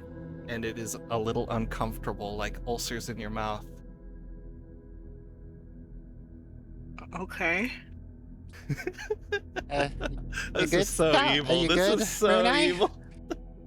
Just. Mm-hmm. Okay. Are you okay? Oh, yes. I think I bit my cheek or something when I was snacking on that rough fish jerky, I suppose, and it's fine. You want me to take a look? Actually, Eos, you take a look. You're better. You seem like you're better at this. Get away from my mouth. I'm fine. You can make a medicine check if you want to check out the inside of Rune Eye's maw. Well, I mean, Runai has very much denied any attempt at care, so I think I will respect his wishes. Okay. I've been snacking on that dry jerky all day. I think it's just, it just cuts your mouth a bit. But he's like rubbing the outside of his cheek a little bit, just kind of. Well, Runai, if you change your mind, I can look later. Oh yes, it should be fine. I won't eat any more of that jerky for the day. Fair enough. Brunei, you've been feeding that jerky to the mice, haven't you? I've ate some myself, but they only need little crumbs. They ain't got a big belly like their papa. And I'm sure you don't want Tulip here to bite your mushroom antennae again. So yes, she has had fish jerky to keep her tied over. That's not what I'm getting at. Okay. You can continue. Go ahead, Will. Are you done? Go ahead. Nah. Does Kidney Bean let it drop for now? For now, but she's very suspicious, like Okay. even more so than earlier. Yeah, she's suspicious about everything. Okay, well, it doesn't get any better. As you guys continue to move along, the forest itself looks like it's more and more drained of color. Like you're slowly moving into some sort of world of a watercolor simulacrum of the real world rather than the real world itself. And that connection you feel is getting stronger. And there's a beacon somewhere ahead. You could feel it off in the distance like a second sun emanating warmth that permeates the very trees and bones in your body. I hold my mice up a little higher so they can get a good vantage look. Think we're approaching. Kitty Bean, your frantic eyes constantly darting here and there, looking for signs of strangeness, is overwhelmed by the amount of strangeness they perceive. And you can see that at one moment as you guys pass beneath an opening in the canopy where light shines down in bright rays, that the shadows that come off of you and your companions don't appear. Guys, look down. You guys see regular shadows, and Kidney Bean, so do you, suddenly, after you've brought attention to it. Oh, make this forest trip quick, please. I don't want to be here. I hate this place. I hate its smell. I hate this feeling. I'm done. I'm over it. Up ahead in the clearing where these rays come down, shining their strange light, there is a deer. It stands dead still, and you can see that its flank is overtaken by pale mushroom growths. It's still breathing, standing there, eyeing the party without fear or aggression. Just My watching. Gosh, what is that? Yes, are you gonna do another talkie-do? Or maybe you should send your little rodent friend talk to it. I suppose I should. What do you say, little guy? I think you can speak to our He conveys questionably fear. needy friend here? He conveys his own fear of the deer. He believes the deer will try to smash apart anyone who gets closer to it. He doesn't seem to be liking the deer too much. Well, that solves that then. You guys bypass the deer, and it just watches you move by it and move along. Is it just me, or is this getting really weird? No, totally normal day. Maybe looks down at her hands and, just kind of contemplating everything and just kind I of. need another wisdom saving throw. Oh my god. This without advantage. I'm putting my hood up for this one. Oh, 7. That is a fail. 16. Pass. 19. Pass. 16. Pass. Oh my goodness. You rolled a 3, right? Who, me? 7. Mhm. Oh, you mean On the- earlier? on the Yes. D12. Yes, it was a 3. You come to notice a very uncomfortable feeling coming from your mouth and nose as those bumps seem to have grown larger and smoother somehow. You find yourself having a very difficult time talking as half of your lips and the inside of your mouth have become bulbous seed pod blooms like you would see on the inside of a sunflower. Oh my. Okay. A Gonna soft, reach over. a soft Okay. clicking sound accompanies each word you speak. I don't know how I'm gonna convey that. You can't. Just What the fuck, Will? imagination. Oh my god. Okay. Runai's gonna What kind the of. fuck? He's gonna kind of stagger over and I think I would like for you to look at my maw now. Oh, okay. Sure. Well, you're looking Roll a little nature swollen there. check, not a medicine check. Yes. He's gonna sit down for this too, just oh. You guys come to a stop in the strangely washed out colors of woods. 9. 9. It's not extremely high, but from what you can see, there's a corruption of Runai's flesh. Most likely magical in nature, a dark magic, changing it to seed florets.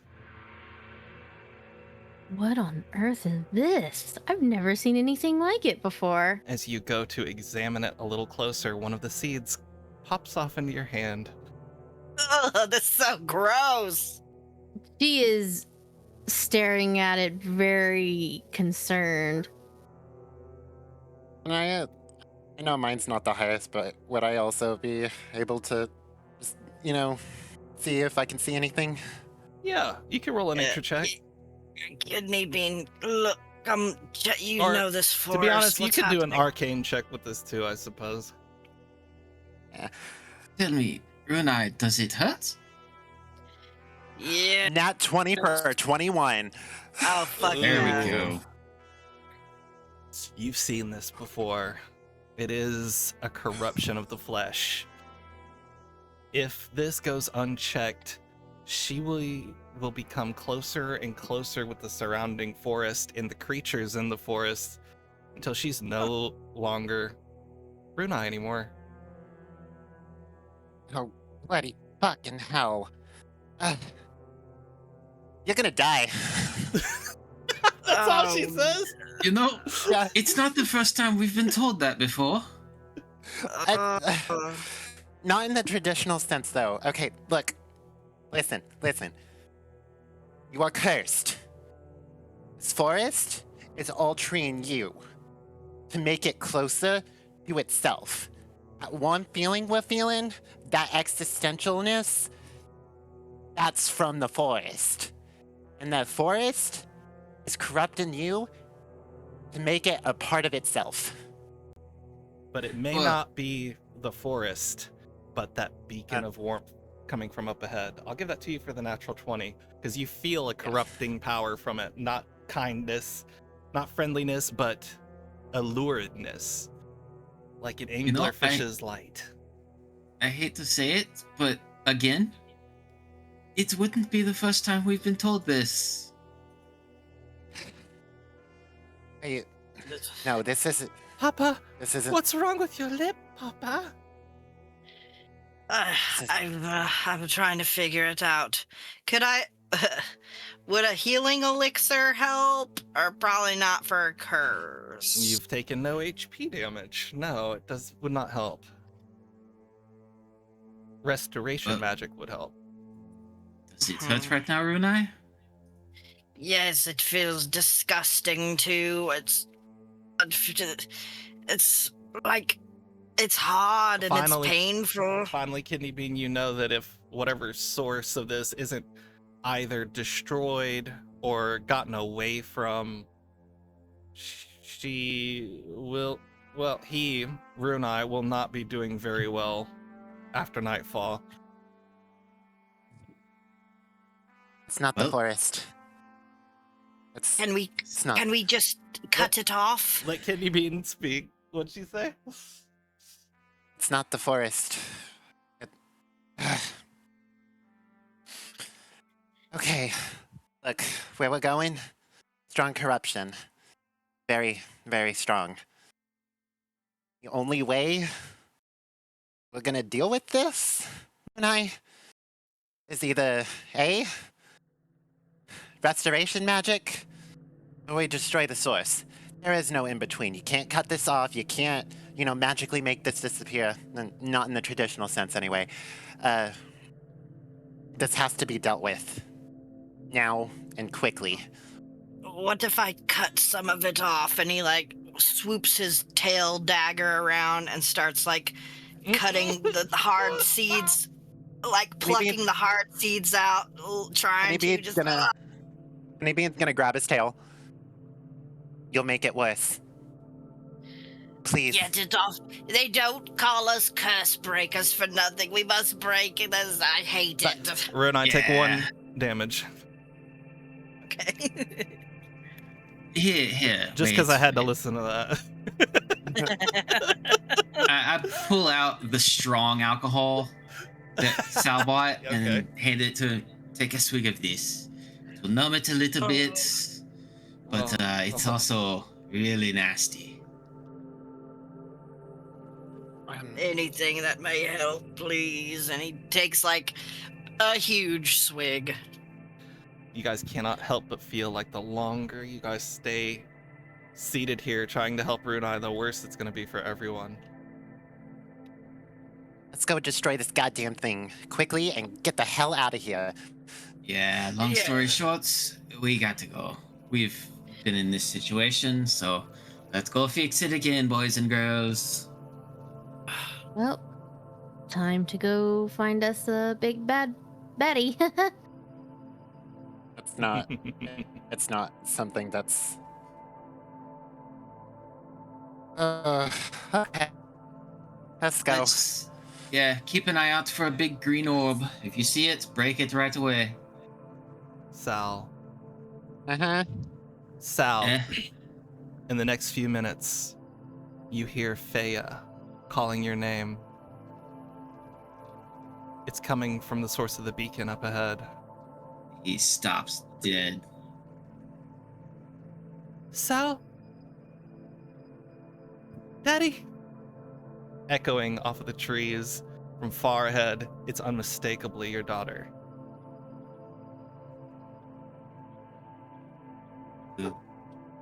You made it. Of course you did. You're a bright girl. Your mother definitely took care of you. Yeah, Daddy'll be there, and he's gone. He starts taking off. Yeah, he would be way faster than everyone else. We'll get to that in a moment. You guys see him take off? So, can I cast Calm Emotion on Sal? Ooh, yes. Please do that. Off? This is gonna make the combat ahead I am so going to. fucked up. This is gonna go do so quick. Yeah, no, I cast Calm Emotion. I'm like, Sal, wait, and then I mutter the spell quickly and just cast it right under, like, right before he takes off, so everybody's in, like, the vicinity of it. And yeah, Kidney Bean's just gonna be like, stop. Sal, that charming effect That's not what you think it is. wears off, and you recognize it for what it really is. But a cruel extra tactic to pull things to the beacon. Pulling from your own thoughts. Fists start to clench. He doesn't run this time, but he moves. He goes. We're ending this fucking right now. Oh, Sal's very upset. We talk about this form of plan. Yeah, clearly. My emotion. You guys go as This fast as you doesn't can work. to keep up with Sal, who is fighting his He's urge to just bolt ahead. He's on a constant stride now, just step, step, step. Sal, what's going on? The trees here. Did we see what Sal saw? You didn't hear or see anything. You just saw him mutter to himself and start to run off when you called calm emotions on him. You can see that the trees here bear the corrupted lichen that many turned over logs might get, but it's all the way up in the tops, right in the sun, places where it shouldn't grow. Trees look wrong. There's a wave of unpleasant, formless understanding. Not words exactly, more like emotions. Hunger.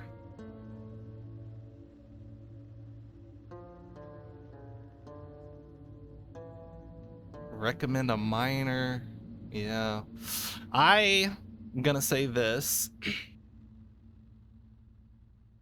If you guys are going to be careful about trying to overcome the corruption and you want to like stop your senses, you can tell me how you do that now. And if not, we're gonna make another save. Okay, then right off the bat, I'm going to cast Mental Barrier on myself. Mental barrier. Ooh, that's so good. Hey, would Bay Ancestry work with this, or is it only with spells? Oh, because you've got natural advantage on against being charmed, or is that something else? Yeah, I think so. Let me check, because it's from my Mental barrier. Is that a spell? It's a reaction. Okay. You protect your mind with a wall of looping, repetitive thought. Until the start of your next turn, you have advantage on intelligence, wisdom, and charisma saving throws, and you okay. have resistance to psychic damage. Okay, well that advantage, we'll give you advantage on this check. which is what you guys are looking for anyway. So you've mechanically given yourself advantage, and it's unfightable on my end. That's good. Yeah, it says here, because I'm a Hexblood, since it is still a fey creature type, I'm like immune to spells that naturally target humanoids, and it says like a charmed immunity. Most mind-affecting abilities and spells such as charm person, dominate person, or dryad vampire allurements explicitly inflict the charm condition. Fey ancestry gives you double the chance to succeed on these saving throws, but because of Hexblood, You know what? I'm gonna say you're immune to it anyway. I mean, you've already been corrupted by another source. And if you're immune to like humanoid charming things, then maybe it doesn't even pick up on your body. You're kind of dead already. All right. that's a whole other game. Yeah, that's why I brought it up. That's good. Well, you haven't got any of the afflictions, so you won't. Sal and Eos. Do you have anything to defend your senses?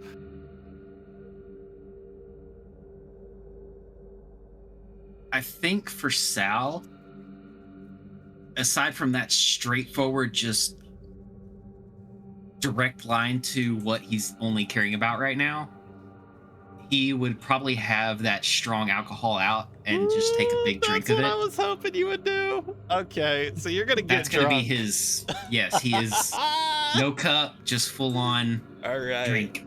Okay. Well, since you're making yourself get drunk, from being deadened to the world to a certain degree, I'll give you advantage. But you might get disadvantage on other things for being drunk later. Yeah, I'm Just working with depends on what it Eos is. on hers. Eos, yeah. There's probably some different things you could do.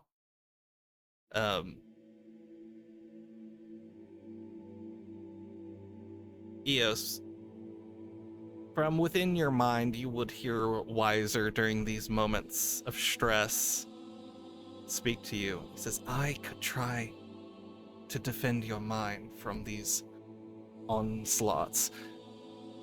Be difficult for me. I'll only be able to do it this once.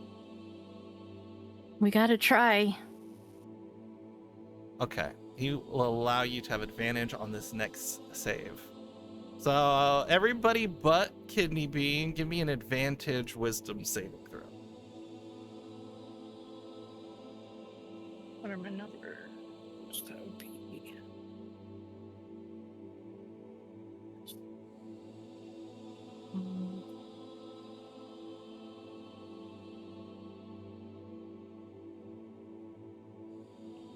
Okay, my highest was a 16. 18. 14. Two So 11s. close. So close. But you got it.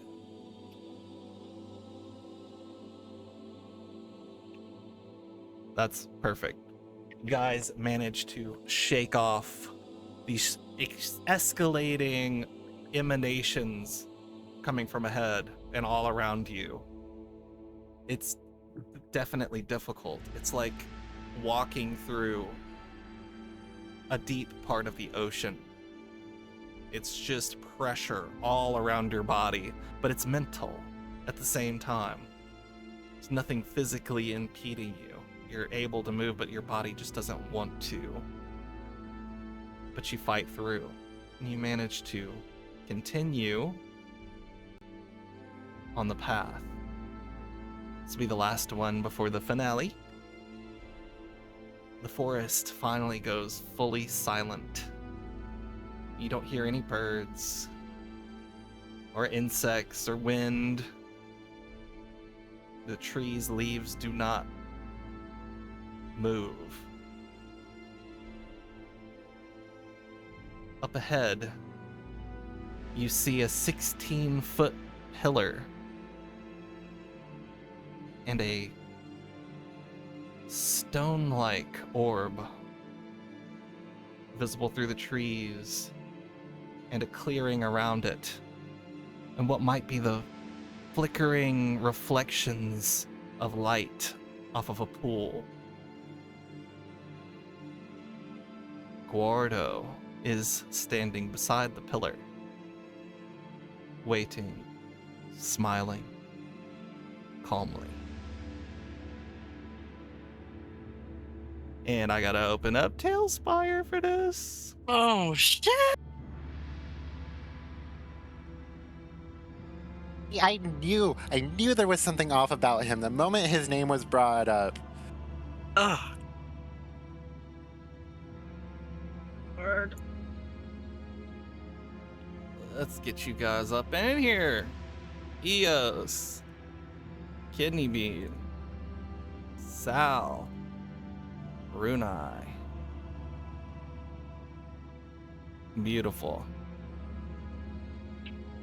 Up Let's to see my this girl. point, I meant to mention this, but you've noticed, Runai, that some of the mice in your little family of mice have become overgrown. Oh. Moss, cloves, mushrooms covering them in various areas. And out of one of their spines, dagger-like thorns protruding with bloody bits. Oh, no. They're changed. They start to rip at you to get away from you and run towards the orb at this moment. They run along the ground towards the orb. No, wait. Come back. Don't go towards it. They scurry past Unai. Gordo. Yeah, let's get They're you gone. guys spread out here. Can you guys see okay? Mice. Yes. All right. You found it. Are we Good. stopping here? Or I was hoping I'd catch you before you wandered too far off the path. He smiles towards you. You can feel, but not see any light coming from this large stone-like orb here. If you guys want to take a break, we could do that. If you want to quit for now and come back at some point, we could do that too. It's up to you guys. I know this has been extra long already, and this will be I a can fight. keep- So you'll have to let me know. I can we keep could going. always. We could always play tomorrow too if everybody's schedule is free. I was gonna say, I know this is gonna be a fight, a long one too. So Yeah. unless we all go down in the first round, Hopefully Don't not. say that. Don't Hopefully put that in not. the air. Yeah, you're probably right. So that we're not stuck here another hour and a half, or 2 hours. Maybe we should play another time. We could talk about that after I end the stream. Thank you very much for playing. Hope you guys sleep well tonight. Mhm. That's funny. That's so funny, Will. So funny. You're such hilarious, man. I'm stopping the recording.